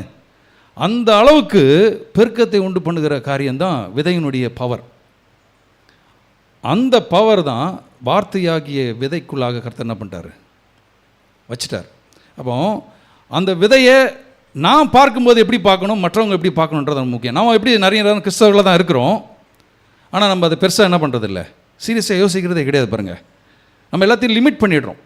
என்னங்க எங்கிட்ட பைபிள் தான் இருக்குது, என்ன ஒரு வாக்குத்தத்தம் தான் இருக்குது, எதுவுமே எனக்கு வாழ்க்கையில் என்ன பண்ணல, நடக்கலை. அவரும் சொல்லியிருக்காரு, நான் உன்னை விட்டு விலகுவதும் இல்லை, உன்னை கைவிடுதல்னு சொல்லியிருக்காரு. ஆனால் எனக்கு என்ன பண்ணல, ஆண்டவர் விலகிற மாதிரி தான் சூழ்நிலை தெரியுது. எனக்கு கடன் இருக்கிற மேலே பிரச்சனை இன்னும் அதிகமாக போக தான் செய்யுது, எனக்கு வியாதி இன்னும் அதிகமாக தான் போகுது, எனக்கு பிரச்சனை இன்னும் அதிகமாக போகுதுன்றதை எதை வச்சுட்டு பேசிகிட்டு இருக்கிறோம்? பைபிள் வச்சுட்டு வீடு ஃபுல்லாக வாக்குத்தத்தங்களை வச்சுக்கிட்டு நாம் பேசுகிற காரியங்கள் இப்படியாக தான் இருக்குது. தேவன் எனக்கு எதுவும் செய்யாதது போல், எனக்கு எதுவும் நடக்காதது போல யோசித்து கொண்டிருக்கிறோம். ஆனால் அந்த கொடுக்கப்பட்ட அந்த ஒரு விதை நிச்சயமாய் தன்னுடைய காரியங்கள் செய்யாமல் வெறுமையாய் தேவனிடத்தில் திரும்பாது. அதனால தான் என்னுடைய நம்பிக்கை, என்னுடைய விசுவாசம் கர்த்தருடைய வார்த்தையின் மேலிருந்து கொஞ்சம் துளி அளவு கூட என்ன பண்ணக்கூடாது, விலகவே கூடாது. பாருங்கள், எலியா ஒரு சாரிபாத் விதவை போய் சந்திக்கிறாரு. அங்கே போகும்போது ஒரு சம்பவம் நடக்குது. என்ன, கடைசி அப்பத்தை அந்த எண்ணெயை வச்சு சாப்பிட்றதுக்காக அங்கே அந்த விதவை அவங்க ப்ரிப்பேர் பண்ணிகிட்ருக்குறாங்க. ஸோ அதுக்கு அதை ப்ரிப்பேர் பண்ணுறது, அந்த ரொட்டி சுடுறதுக்காக, அந்த விறகு பொறுக்கிறதுக்காக அந்த பக்கமாக வராங்க. எலியா பார்க்குறாரு. பார்த்து அந்த விதவை பார்த்து சொல்கிறாரு, எனக்கும் ஒரு அப்பத்தை என்ன பண்ணு, செஞ்சு கொண்டு வா அப்படின்னு சொல்லி கேட்கும்போது அவள் க்ளீனாக சொல்கிறா, இதுதான் எங்களுடைய கடைசி ஆகாரம், அவ்வளோதான், இதை சாப்பிட்டு நாங்கள் என்ன பண்ண போகிறோம், இதில் எனர்ஜி இருக்க வரைக்கும் நாங்கள் உயிரோடு இருக்க போகிறோம், அதுக்கப்புறம் நாங்கள் எங்களுக்கு ஆகாரம் கிடையாது, நாங்கள் மடித்து தான் போக போகிறோம். ஆனால் உண்மையாலுமே அவர் இருக்கிறத வாங்கிறதுக்காக வரல, இருக்கிற நிலையிலிருந்து அவருடைய எல்லைகளை விரிவாக்கும்படி தேவன் அவர்களை அனுப்பினார். அல்லேலூயா. அப்போது நம்முடைய சிந்தனை நம்ம கொடுத்துட்டா என்ன இருக்குது, கையில் எவ்வளோ தானே இருக்குது, இதை கொடுத்துட்டா வாழ்க்கையே இல்லையே. பாருங்கள், எனக்கு கொடுக்கப்பட்ட வாழ்க்கையை எனக்கு பிரச்சனை வந்த உடனே கடவுளுடைய நோக்கத்தையும் சித்தத்தையும் விருப்பத்தையும் விட்டு நம்ம என்ன பண்ணிடுறோம், விலகிடுறோம். என்ன பண்ணுறது, அதுக்கு நியாயப்படுத்துறதுக்கு எனக்கு நடந்த பிரச்சனைகளை என்ன பண்ணுறோம், பேசி கொண்டிருக்கிறோம். ஆனால் அந்த பிரச்சனையின் மத்தியிலே தூக்கி எடுக்கிற ஆண்டவர் என் கூட இருக்கிறாருன்றது அந்த தைரியம் நம்மளுக்கு என்ன பண்ணல, வரல. அதனால தான் நம்ம இருக்கிற நிலையிலேருந்து மோசமாக போகிறதுக்கு காரணமும் நாம தான். அதனால தான் உங்களுடைய நினைவுகள், நம்ம நிறைய நேரம் நம்முடைய நினைவுகள் எண்ணங்கள் மூலமாய் மட்டுப்படுத்தி சுருக்கிடுறோம். பாருங்கள், நேரோ மைண்ட் ஆகிடுது. நிறைய விஷயங்கள் நம்மளால் ஒரு அடுத்த ஸ்டெப்பை நம்மளால் என்ன பண்ண முடியல, எடுத்து வைக்க முடியல. அப்போ தேவன் நம்மளுக்கு வாழ்வழிக்கும்படி தான் கர்த்தர் நம்மளுக்கு இருக்கிறாரே தவிர்த்து இருக்கிற நிலையிலிருந்து மோசமாக கொண்டு போவது கர்த்தருடைய விருப்பம் கிடையாது. அப்போ அந்த வார்த்தையாகிய இந்த விதையை நான் சரியாய் அதை எடுத்து செயல்படுத்துவதுன்றது ரொம்ப முக்கியம். அப்போ அந்த பொட்டென்ஷியல் ஆஃப் அந்த அந்த அதை மல்டிபிள் பண்ணுறதுக்கு அந்த பொட்டென்ஷியல் இருக்கக்கூடிய விதைகள் தான் பாருங்கள். இப்போ வாழ்க்கையில் இருக்கிற குறைகளை நம்ம நினைக்கிற நேரம் பார்க்காதபடிக்கு அந்த வாழ்க்கையில் தேவன் கொடுத்துருக்கிற வாக்குத்தத்தத்தை நான் என்ன பண்ணணும், நான் எண்ணி பார்க்கும்போது என்னுடைய குறைகளை நான் பார்க்க முடியும். அநேகர் பாருங்கள், எங்கிட்ட ஒன்றுமே கிடையாது. சில ஆட்கள் பாருங்கள், காமனாகவே பார்த்தீங்கன்னா எங்கிட்ட ஒன்றுமே இல்லைன்னு சொல்லுவாங்க. அதில் கொஞ்சம் ஒரு படி மேலே கிறிஸ்தவர்களை பார்த்தோம்னா எங்கிட்ட உண்மையாக ஒன்றும் இல்லைங்க, ஆனால் எங்கிட்ட என்ன இருக்குது, பைபிள் இருக்குது. ஆனால் ஒரு ஸ்டேஜில் என்ன ஆகிடுது, பைபிளை கூட நம்ம பெருசாக என்ன பண்ணுறதில்ல. பைபிள் ஃபுல்லாகவே தேவனுடைய வாக்குத்தத்தங்களாக எழுதப்பட்ட என்னுடைய உரிமைகளை தேவன் எனக்கு வாக்குத்தத்தமாக கொடுத்துருக்கிறார். தேவனுக்கு எனக்கு கொடுக்க அதுதான் எனக்கு நிறைவேறணுன்றதை நான் என்ன பண்ணுறதில்ல, எண்ணி பார்க்குறதில்ல. ஸோ வேதத்தை ஒரு எழுதப்பட்ட ஒரு புத்தகமாக தான் நம்ம பார்க்குறோமே தவிர்த்து அதில் கொடுக்கப்பட்ட வாக்குத்தத்தங்கள் எல்லாமே என்னுடையதுன்னு நான் என்ன பண்ணுறதில்ல, பார்க்குறதில்ல. அப்போ அதை நான் அனுபவிக்க முடியாமல் போகிறதுக்கு காரணம் தான் பாருங்கள், வசனம் விதைக்கிறவனுக்கு விதையாக இருக்கிறது. வானத்திலிருந்து இறங்கி வருகிற அந்த வசனம், அந்த வார்த்தை புசிக்கிறவனுக்கு ஆகாரத்தை. இப்போ பாருங்கள், முதல்ல விதைக்கிறவனுக்கு என்ன பண்ணுதான், விதையை கொடுக்குது. அப்போ நம்மளுக்கு முதல்ல எது வேணும், விதை வேணும். விதை இருந்தால் தான் ஆகாரம், விதை இருந்தால் தான் ஆகாரம். நமக்கு நிறைய நேரம் எது நினைக்கிறோன்னா ஆகாரத்தை தான் கொடுக்குற ட்ரை பண்ணுறோம். ஆகாரம் முக்கியம், ஆனால் எங்கேருந்து வரணும், விதையிலிருந்து தான் வரணும். அப்போ விதையிலிருந்து வறுமையானால் நிச்சயமாக அந்த பஞ்சத்தில் எப்படி சாரி பார்த்து விதவிக்கு தேவன் சந்தித்தாரோ என்னுடைய எல்லா சூழ்நிலையும் ஆண்டவர் என்னுடைய நிலையை சந்திப்பார் என்ற பெரிய ஒரு உறுதிப்பாடு எனக்குள்ளாக வரணும். பாருங்கள், அப்போ அவங்க வாழ்க்கையில் நான் மாற்றிக்கொள்ளுகிற காரியங்கள், நான் செயல்படுத்த வேண்டிய காரியங்கள், அப்போ துன்மார்க்கமான சிந்தைகள், தேவனுக்கு விரும்பாத காரியங்கள்லாம் என் வாழ்க்கையில் இருக்குமே, ஆனால் அதை நான் என்ன பண்ணணும், முதல்ல வெளியில் தரணும். இதுதான் எனக்கு பிரச்சனையே. இதை நான் சரிப்படுத்திட்டேன்னா தேவன் எனக்கு கொடுத்துருக்கிற காரியங்கள் எந்த தடை இல்லாதபடிக்கு எனக்கு நிறைவேறும் என்ற அந்த உறுதி எனக்குள்ளாக வருகிறது. அப்போ அவங்க வாழ்க்கையில் அதை மாற்றிக்கொள்வதற்கான விதையை, அந்த வார்த்தையை தேவன் வானத்திலிருந்து நம்மளுக்கு அனுப்புகிறார். அதனால தான் சொல்கிறார், உங்களுடைய நினைவுகள் என்னுடைய நினைவுகள் அல்ல. அப்போது இதை நம்ம சரியாக செயல்படுத்தினோம்னா நிச்சயமாக நம்ம வாழ்க்கையில் இருக்கக்கூடிய முச்செடிகளை விலக்கி தேவதாரு விருட்சங்களை நம்ம என்ன பண்ண முடியும், பெற்றுக்கொள்ள முடியும். இது டெய்லி ப்ராசஸ் பாருங்கள். இது ஒவ்வொரு நாள் நம்ம செயல்படுத்த வேண்டியது. இன்றைக்கி வசனத்தை கேட்டோம், இன்றைக்கி ஒரு தீர்மானத்தோடு போகிறோம், இன்றைக்கி நாங்கள் செயல்படுத்துகிறோம். நாளைக்கெல்லாம் மண்டே டு ஃப்ரைடே சாட்டர்டே உங்களுக்கு மற்ற வேலைகள் இருக்குதுங்க, அங்கெல்லாம் பெருசாக செயல்படுத்த முடியாதுன்னு நினைக்க முடியாது. இது வாழ்நாள் முழுதுக்கும் நீங்கள் இந்த ப்ரொசீஜரை நீங்கள் செயல்படுத்துறது ரொம்ப முக்கியம். எத்தனை பேர் அதை விரும்புகிறீங்க? நான் நிச்சயமாக இதை செயல்படுத்த போகிறேன்றது தான் தீர்மானத்தோடு நம்ம போகணும். பாருங்கள், இப்போ எவ்ரிடே ப்ராசஸ் பாருங்கள். ஒரு விவசாயி இருக்கிறாருன்னா அவருக்கு ஒரு 100 ஏக்கர் இடம் இருக்குது. 100 ஏக்கர் இடம் இருக்குது. அப்போ அந்த ஏக்கரா இடம் இருக்க வர போகும்போது சும்மா உக்காந்துட்டு கர்த்தருடைய சித்தங்க, அவர் என்ன தராரோ நான் தரட்டும், 100 ஏக்கரா ஆண்டவர் கொடுத்துருக்குறாரு, தரட்டும்னு உட்காந்துருந்தா பிரயோஜனம் இருக்குமா? நிச்சயமாக பிரயோஜனம் இருக்காது. அப்போது அந்த விவசாயி என்ன பண்ணணும், நிலத்தை பண்படுத்தணும், அதுக்கான நீர் பாய்ச்ச வேண்டி இருக்குது. இதெல்லாம் செயல்படுத்தினா மாத்திரம் தான் அந்த 100 ஏக்கருடைய அந்த பலன்களை அதை அவர் பெற்றுக்கொள்ள முடியும். அப்போ முதல்ல அதுக்கு எது தேவைன்னா விருப்பம் இருந்தால் தான் ஒரு காரியத்தை என்ன பண்ண முடியும், செய்ய முடியும். அப்போ அவர் விரும்புகிறார். ஒரு விவசாயி இந்த சீசனில் இப்போ மழை முடிஞ்சு ஒரு கொஞ்சம் வெயில் முடிஞ்சு மழை வர சீசனில் அடுத்த ஒரு 3 மாதத்துலேயோ ஒரு 6 மாதத்துலேயோ எனக்கு நல்ல பலன் உண்டாக்கக்கூடிய பயிரை நான் என்ன பண்ண போகிறேன், நான் விதைக்க போகிறேன் அப்படின்னு சொல்லி தீர்மானம் பண்ணுறார். அப்போ முதல்ல அவருக்கு என்ன வருது, விருப்பம் வருகிறது. அப்போ அந்த விருப்பம் எப்படி மாறுதுன்னா ஒரு செயல்பாட்டுக்குள்ளே கொண்டு வருது. முதல்ல அவருடைய எண்ணங்களில் ஒரு விருப்பம் வருது. நிச்சயமாக ஒரு வாழை மரத்தை நான் என்ன பண்ண போகிறேன், நட போகிறேன், அதுலேருந்து வரக்கூடிய கனிகளை நான் அதை விற்று அதுக்கான பலன் நான் அனுபவிக்க போகிறேன். இல்லை காய்கறிகள், இல்லைன்னா பழங்கள். ஸோ எது அதிகமாக அவனுக்கு லாபம் ஈட்ட முடியுமோ அதை சரியாய் செயல்படுத்தக்கூடிய அந்த விருப்பம் முதல்ல எங்கேருந்து வருது? அந்த விவசாயிக்குள்ளே தான் வருது. அப்போது நம்ம வயலும் வாழ்வும் நிகழ்ச்சியை வைக்கல. நம்ம விவசாயத்தை குறித்து பார்த்தாலும் இது விதையாகிய நிலத்தில், அதாவது இருதயமாகிய நிலத்தில் விதையை எப்படி நாம் விதைக்க வேண்டும், எப்படி செயல்பட வேண்டும், கர்த்தருடைய வார்த்தையிலிருந்து எப்படி அதை பெற்றுக்கொள்ள வேண்டும் என்பதற்கான ஒரு விஷயத்தை நம்ம கற்றுக்கொள்கிறோம். அப்போது இந்த இடத்துல என்னுடைய விருப்பம், அந்த விருப்பம் யாராக இருக்கணும்? இப்போ நம்ம கற்றுக்கொண்ட ஒரு காரியம் தேவனுடைய விருப்பமாக இருக்கணும். அப்போ அந்த விவசாயி அவன் எதை விற்கிறான், எதை விதைத்து அது பலனை பெற்றுக்கொள்ளணும்னு நினைக்கிறானோ அதை முதல்ல அந்த விருப்பத்தை கொண்டு வருகிறான். அப்போ நம்மளோட வாழ்க்கையிலும் கர்த்தருடைய வார்த்தை நமக்கு வேலை செய்யணும்னா, கர்த்தருடைய வார்த்தை என்ன சொல்லுதோ அது என்னோடய வாழ்க்கையில் நிறைவேறணும்னா அதுதானே எனக்கு செயல்படுத்தணும், இல்லை? அதுதானே என்னுடைய விருப்பமாக இருக்கணும்.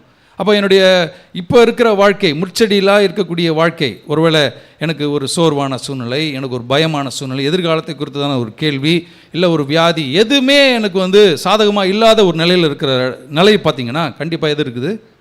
முற்செடிகள் இருக்குது. இப்போ அதுக்கு பதிலாக தேவதார் விருட்சங்கள் உள்ள நுழையணும்னா இருதயமாகிய நிலத்தில் கர்த்தருடைய வார்த்தையை நீங்கள் என்ன பண்ணணும்? அங்கே விதைக்கணும். அப்படி விதைக்க போகும்போது அது நல்ல விதையாக கெட்ட விதையாக வச்சு பாருங்கள், நல்ல விதை தான். நீங்கள் நல்லா வாழணும்னு நினைக்கிறது என்னது? நல்ல விதை. அப்போ அந்த விதையை நீங்கள் உங்களுடைய எல்லா எல்லைகளிலும், நான் அதனால தான் அடிக்கடி நான் ஒரு விஷயத்த சொல்லுவேன், என்னுடைய தனிப்பட்ட வாழ்க்கையும் தேவனுக்கு முக்கியம், என்னை சார்ந்திருக்க குடும்ப வாழ்க்கையும் தேவனுக்கு ரொம்ப முக்கியம், நான் வாழ்கிற இந்த சமுதாய வாழ்வும் தேவனுக்கு ரொம்ப முக்கியம், நான் கையிட்டு செய்கிற வேலைகளும் கர்த்தருக்கு முக்கியம், நான் செய்கிற ஊழியமும் கர்த்தருக்கு.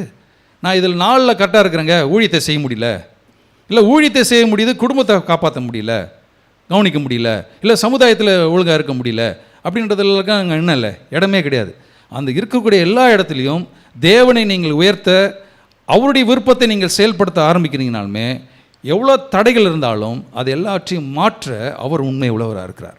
ஸோ இது நீங்கள் என்னைக்கு கரெக்டாக இதை உங்கள் சிந்தனையில் நீங்கள் கொண்டு வந்து நீங்கள் செயல்படுத்த ஆரம்பித்தாலுமே உங்கள் வாழ்க்கையில் ஒவ்வொன்றையும் ஆட்டோமேட்டிக்காக நடக்கிறது என்ன பண்ணுவீங்க பாருங்கள்.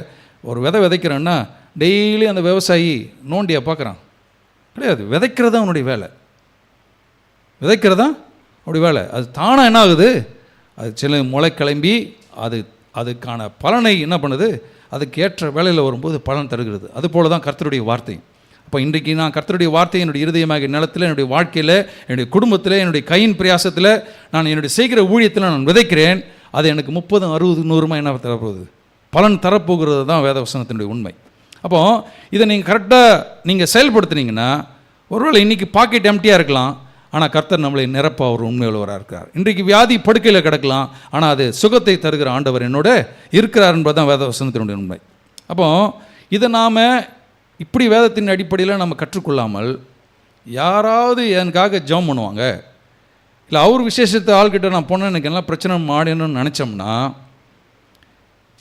பிரயோஜனமே கிடையாது. அப்போது இப்பேற்பட்ட ஆட்கள் எப்படி நினைப்பாங்கன்னா, ஏதாவது பிரச்சனை அவங்களுக்கு விதைக்கிறத குறித்து கவலை கிடையாது, அவங்க நீர் பாய்ச்சறதை குறித்தோ அதுக்கு ஒரு பலன் கொடுக்குற அதுக்கு ஒரு ப்ராசஸ் இருக்குன்றதை குறித்து அவங்களுக்கு என்ன இல்லை. பிரச்சனை வந்தால் ஊழியக்காரர்கிட்ட போய் என்ன பண்ணிக்கணும், ஜெபம் பண்ணிக்கணும். ஸோ இவங்க விதைக்கிற விஷயம், செயல்படுத்துகிற விஷயங்களை பற்றிலாம் அவங்களுக்கு என்ன இல்லை, கவலை கிடையாது. தீர்க்கதரிசனமாக ஒரு வார்த்தை சொல்லிட்டோம்னா அந்த வார்த்தையை நம்ம எடுத்துக்கிறோம், ஆனால் அதில் பலன் தராத போது என்ன ஆகிடுது, நம்மளுக்கு சோர்வு உண்டாகிடுது. ஆனால் அதிலிருந்து நாம் வருவதற்கு இந்த ஒரு ப்ராசஸை கர்த்தர் நம்மளுக்கு என்ன பண்ணியிருக்காரு, வைத்திருக்கிறார். அப்போ என்னிலிருந்து இப்படி புறப்படுமையினால் என்னுடைய எல்லா எல்லைகளையும் கர்த்தர் நான் என்ன பண்ண முடியும், அறிந்து கொள்ள முடியும். அப்போது எதுவுமே என்னுடைய எண்ணத்தை, சில ஆட்கள் பாருங்கள் அவங்களுடைய எண்ணங்களையும் அவங்களுடைய சிந்தனைகளையும் மாற்றத்துக்கு தயாராக இல்லை, ஆனால் ஈஸியாக போய் ஒரு இடத்துல போய் தலை கொடுத்து என்ன பண்ணுவாங்க, ஜம்ப் பண்ணிட்டு வந்துடுவாங்க. ஆனால் இவ்வளோ ப்ராசஸ் இருக்குது. நம்ம இன்றைக்கி கற்றுக்கொண்ட காரியம், என்னுடைய விதையை நான் என்ன பண்ணணும், முதல்ல அதை விரும்பணும், அந்த விதையை என்ன விதைக்கணுன்றதை தீர்மானம் பண்ணணும், அதை விதைக்கணும், அதுக்கு நீர் பாய்ச்சணும், அதை பண்படுத்தணும், அதை காத்துக்கொள்ளணும், அதை விளைய செய்கிற ஆண்டவர் என் கூட இருக்காருன்றதில் நான் என்ன பண்ணணும், உறுதியாக இருக்கணும். அந்த விசுவாசத்தை காத்துக்கொள்ளும்போது நிச்சயமாக என் வாழ்க்கையில் அது நிறைவேறும் என்பதுக்கு எந்த விதமான சந்தேகம் கிடையாது. அப்போ இப்பேற்பட்ட ஆட்கள் வாழ்க்கையில் ஊழிக்கார தேடி போய் ஆட்களுக்கு எந்த மாற்றமும் நிச்சயமாக என்ன போகிறதில்ல. ஏன்னா எதை மாறணுமோ அங்கே மாற்றாமல் அவங்க வாழ்க்கையில் ஒரு வெற்றியே பெற முடியாது. அப்போ இதெல்லாம் பல வருடங்களுக்கு முன்பதாகவே நான் அதை ரொம்ப தெளிவாக இறந்து கொண்டதுனால தான் இன்றைக்கு வார்த்தையை எப்படி நான் முன் வைக்கும் போகும்போது என்னுடைய எல்லைகள் எல்லாவற்றையும் விரிவாக்கப்படுகிறன்றது தான் வேத வசனத்தினுடைய மகத்துவம். இப்போ நமக்கு தெளிவாக என்ன ஆகிடுது, விளங்க ஆரம்பிக்குது. அப்போ என் வாழ்க்கையில் நிறைவேற்ற நினைத்த காரியங்கள் எல்லாமே நிச்சயமாக எனக்கு நிறைவேற்ற முடியும். ஏன்னா என்னுடைய விருப்பம்ன்றது அங்கே தனியாக இல்லை, என்னுடைய விருப்பமும் தேவனுடைய விருப்பமும் ஒன்றாக இணைக்கப்பட்டிருக்கிறது. அப்போ இது வரைக்கும் வாய்க்காத காரியங்கள்லாம் நிச்சயமாக என் வாழ்க்கையில் வாய்க்கும் என்பது தான் வேத வசனத்தின் உண்மை.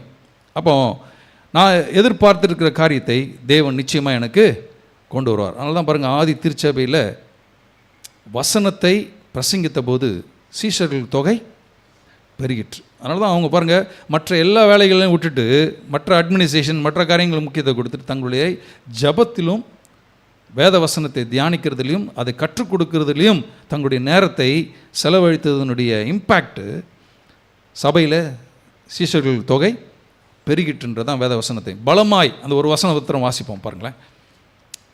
அப்போஸ்தலர் நடபடிகள் 19ஆம் அதிகாரம்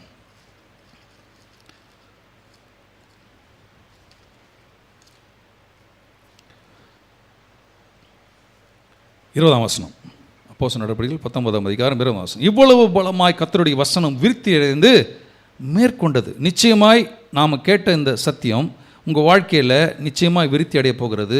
நீங்கள் மேற்கொள்ள போகிறீர்கள். எதை உங்கள் வாழ்க்கையில் எதெல்லாம் எதிர்மறையான சூழ்நிலை இருக்கிறதோ அது மேற்கொள்ளக்கூடிய திராணியம் பலனையும் விதையாகிய கர்த்தருடைய வார்த்தை எனக்கு கொடுத்திருக்கிறது. அது நிச்சயமாய் அது மழையாயும் பனியாயும் பெய்து தன்னுடைய காரியத்தை நோக்கத்தை நிறைவேற்றாமல் திரும்ப தேவனிடத்திற்கு திரும்பாதென்ற அந்த உறுதி எனக்குள்ளாக வந்திருக்கிறது. அதனால தான் பாருங்கள், விதைக்கிறவன் எல்லாருமே பணக்காரன் அல்ல, விதைக்கிறவன் எல்லாருமே பணக்காரன் அல்ல, விதைக்க முடியாதவன் எல்லாமே ஏழ்மையானவனும் அல்ல.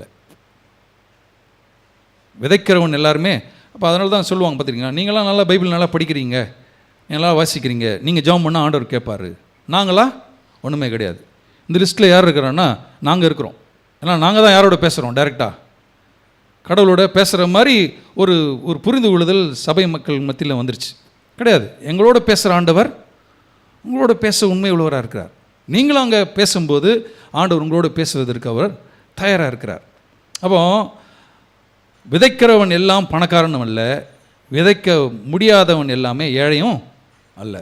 விதைக்கிறவனுக்கு விதையும் புசிக்கிறவனுக்கு ஆகாரத்தையும் தேவன் அனுதினம் நமக்கு தந்து கொண்டே இருக்கிறார். அல்லேலூயா. இது வரைக்கும் தந்திருக்கிறாரு, இன்றைக்கும் தேவன் தருகிறார், இனிமேலும் கர்த்தர் நம்மளுக்கு தர அவர் விருப்பம் உள்ளவர் இருக்கிறார். அதுதான் பாருங்கள், அவன் முதல்ல என்ன பண்ணணும், கேட்கணும், ஆண்டவர் எனக்கு தாருங்கள். அப்போ விதையை கொடுக்குறாராம், விதைக்கிறவனுக்கு விதையும் புசிக்கிறவனுக்கு ஆகாரத்தையும். அதனால தான் பாருங்கள், நம்ம முழுக்க முழுக்க நம்ம வாழ்க்கை விசுவாச வாழ்க்கை. நம்முடைய மூதாதையர்களோ அவங்க ஏதோ கொடுத்துட்டு போனாங்க செஞ்சுட்டு போனாங்கன்ற வாழ்க்கை நம்ம வாழல. நம்ம வாழ்கிறது முழுக்க முழுக்க விசுவாச வாழ்க்கை. அப்போ அப்படி வாழும் பொழுது தேவன் விரும்புகிற காரியத்தை என் வாழ்க்கையில் நிச்சயமாய் செய்வார்ன்றது எனக்கு தெளிவாக வருகிறது. ஆனால் இதில் பாருங்கள், விதை கொடுத்தா கண்டிப்பாக நம்ம விதைக்கணும், அவிச்சு சாப்பிட்றக்கூடாது. நீங்கள் நிறைய பேர் என்ன பண்ணுறாங்க, விதைய அவிச்சு, ஏன்னா பசிக்குது எனக்கு இது போகிறோம், இன்றைக்கி பழப்பு ஓடுனா போதும் நம்ம நினைக்கிறோம். நம்ம இன்றைக்கி நாளை தான் பார்க்குறோம். கிடையாது. நாளைக்கும் தேவன் எனக்கு ஒரு வாழ்நாளை கர்த்தர் வைத்திருக்கிறார். அதை வைத்திருக்கிறார்னா நான் கண்டிப்பாக இன்றைக்கே நாளை தினத்தை குறித்துக்கான காரியங்கள் நான் விதைக்க வேண்டும். அப்போ விதைக்கிறதுக்கு பாருங்கள், கொஞ்சம் நம்ம இதை சரியாக சிந்தித்து பார்த்தோம்னா நான் நிச்சயமாக எல்லா சூழ்நிலையும் நான் விதைக்க வேண்டும். பாருங்கள், எனக்கு ஒரு ஊழியத்தை கர்த்தர் கொடுத்துருக்காருன்னா அதை நான் பொறுப்பாக என்ன பண்ணணும், செய்யணும். அப்படி செய்ய போகும்போது நீங்கள் கர்த்தருக்காக ஒரு காரியத்தை செய்கிறீங்க, கொடுக்குறீங்க. கரெக்டாக கர்த்தருக்குன்ற நம்ம காணிக்கை கொடுக்குறோம். காணிக்கைன்றது யூ ஆர் கிவிங்.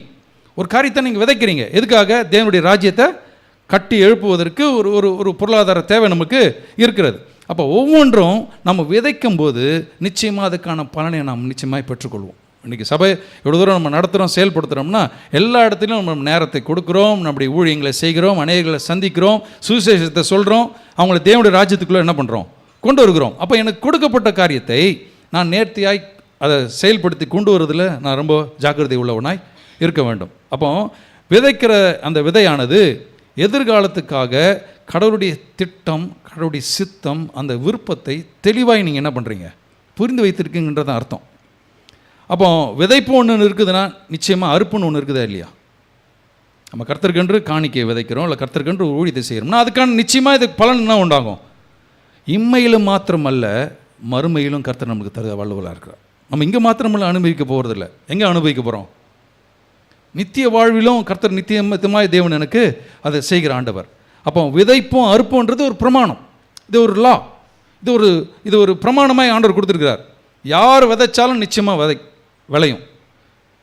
அதுக்கு யாரும் ஸ்பெஷல் பர்சன் யாரும் வர வேண்டிய அவசியமே கிடையாது. அப்போ விதைப்பும் அறுப்பும் ஒரு பிரமாணமாய் கொடுக்கப்பட்டிருக்குன்னா அதை நான் விதைப்பதில் நான் என்ன பண்ணணும்? தெளிவாய் இருப்பது ரொம்ப முக்கியம். ஏன்னா விதைப்பும் அறுப்பும் மாறாத ஒரு காரியம், ஒரு நியமம். பிதாவாகிய தேவன் தன் சொந்த குமாரனையே இந்த பூமிக்கு என்ன பண்ணுறாராம்? தன்னை கொடுத்தார். இந்த உலகத்தின் பாவத்தை மீட்டெடுக்கும்படியாக தன் சொந்த குமாரனையே இந்த பூமிக்கு கர்த்தர் என்ன பண்ணுறாரு? கொடுத்தார். அப்படி கொடுக்கும்போது பாருங்கள், அவர் குமாரன் என்ன பண்ணுறாரு? தன்னுடைய ஜீவனையே, தன்னுடைய ஆவியே இந்த உலகத்துக்காக என்ன பண்ணுறாராம்? கொடுத்தார். அப்போ பிதா குமாரனை கொடுக்குறார், குமாரன் தன்னுடைய ஆவியை இந்த பாவிகளுக்காக என்ன பண்ணுறாரு? கொடுக்குறார். பின்னாட்களில் சீஷர்கள் தங்களுடைய ஜீவனை உயிரை என்ன பண்ணுறாங்க? கொடுக்குறாங்க. எல்லா இடத்துலையும் அந்த கொடுக்கறதுன்றது ரொம்ப முக்கியமான ஒரு பகுதி. அப்போ ஆண்டவர் எனக்கு கொடுத்த காரியங்கள்லேருந்து நான் கொடுக்க வர போகும்போது நிச்சயமாக என்னுடைய வாழ்க்கை எப்படி இருக்கும்? தேவனை மகிமைப்படுத்தக்கூடியதாக இருக்கும். அப்போ கொடுப்பதுன்றது it's a personality, it's a character. அப்போ நான் இந்த கேரக்டரை நான் மாற்றிக்கொள்வது ரொம்ப முக்கியம். கரெக்டு தானே?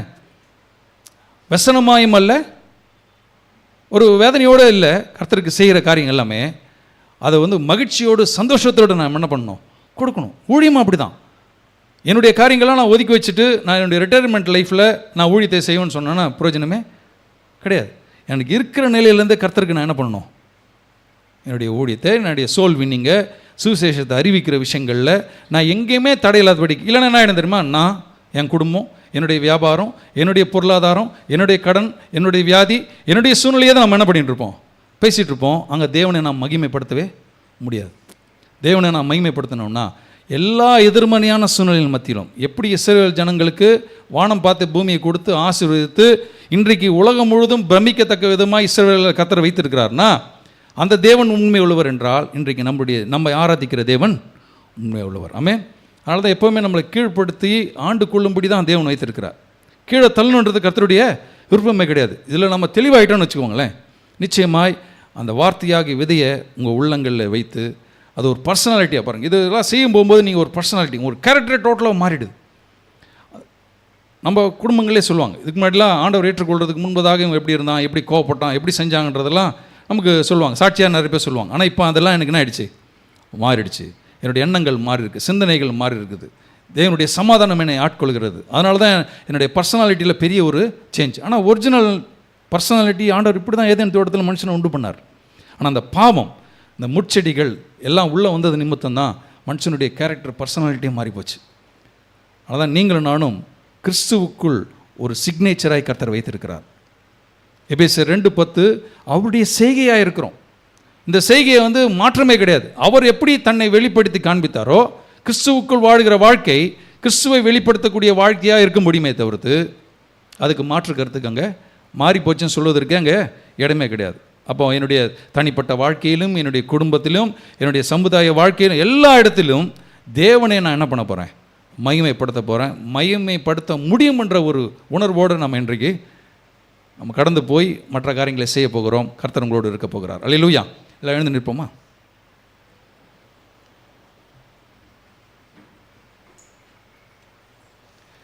பிதா எப்படி தன்னுடைய சொந்த குமாரனையே இந்த பூமிக்கு அனுப்பி நாம் ஒவ்வொருவருக்காகவும் கல்வாரி சிலுவையில் மரிக்க ஒப்பு கொடுத்தாரோ,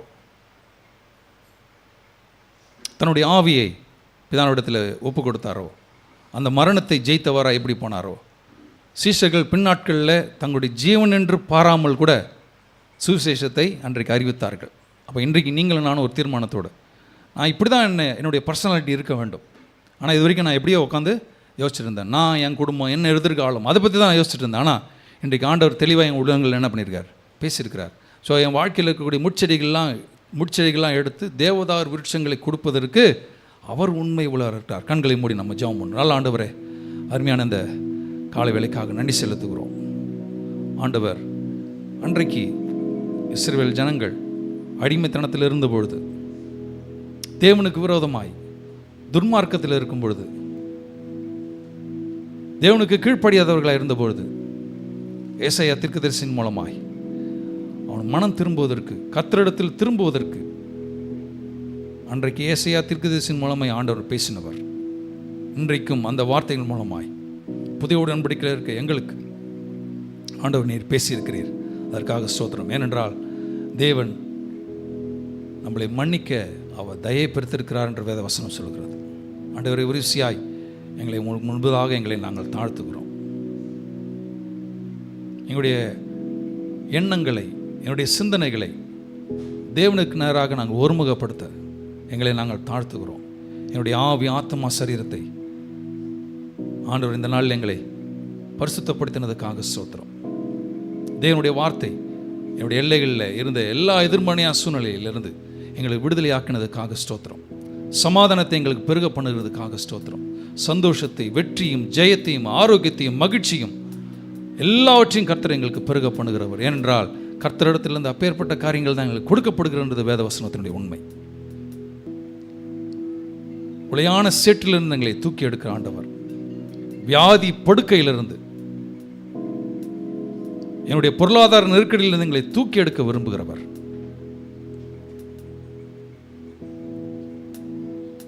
இந்த வார்த்தையின் மூலமாய் எங்களை சீர்பொருந்த உதவி செய்ததுக்காக ஸ்தோத்திரம்.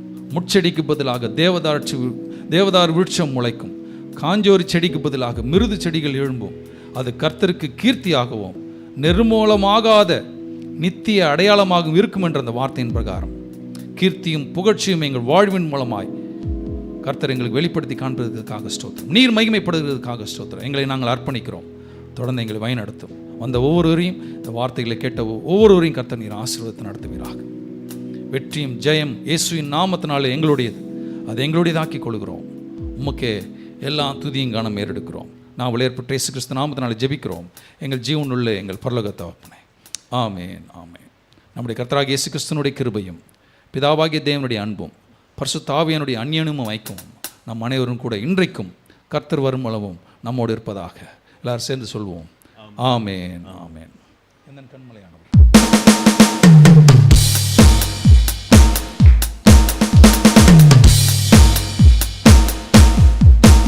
எந்தன் உயிருள்ள நாட்கள் எல்லாம் உம்மை புகழ்ந்து பாடிடுவேன். எந்தன் உயிருள்ள நாட்கள் எல்லாம் உம்மை புகழ்ந்து பாடிடுவேன். ராஜா நீ செய்த நன்மைகளை எண்ணிய துதித்திடுவேன். ராஜா நீ செய்த நன்மைகளை எண்ணிய துதித்திடுவேன். ஆராதனை உமக்கே, ஆராதனை உமக்கே, ஆராதனை உமக்கே, ஆராதனை உமக்கே. அல்லேலூயா. கர்த்தர் உங்கள் குடும்பத்தை ஆசீர்வாதத்தை நடத்துவாராக. ஆமென்.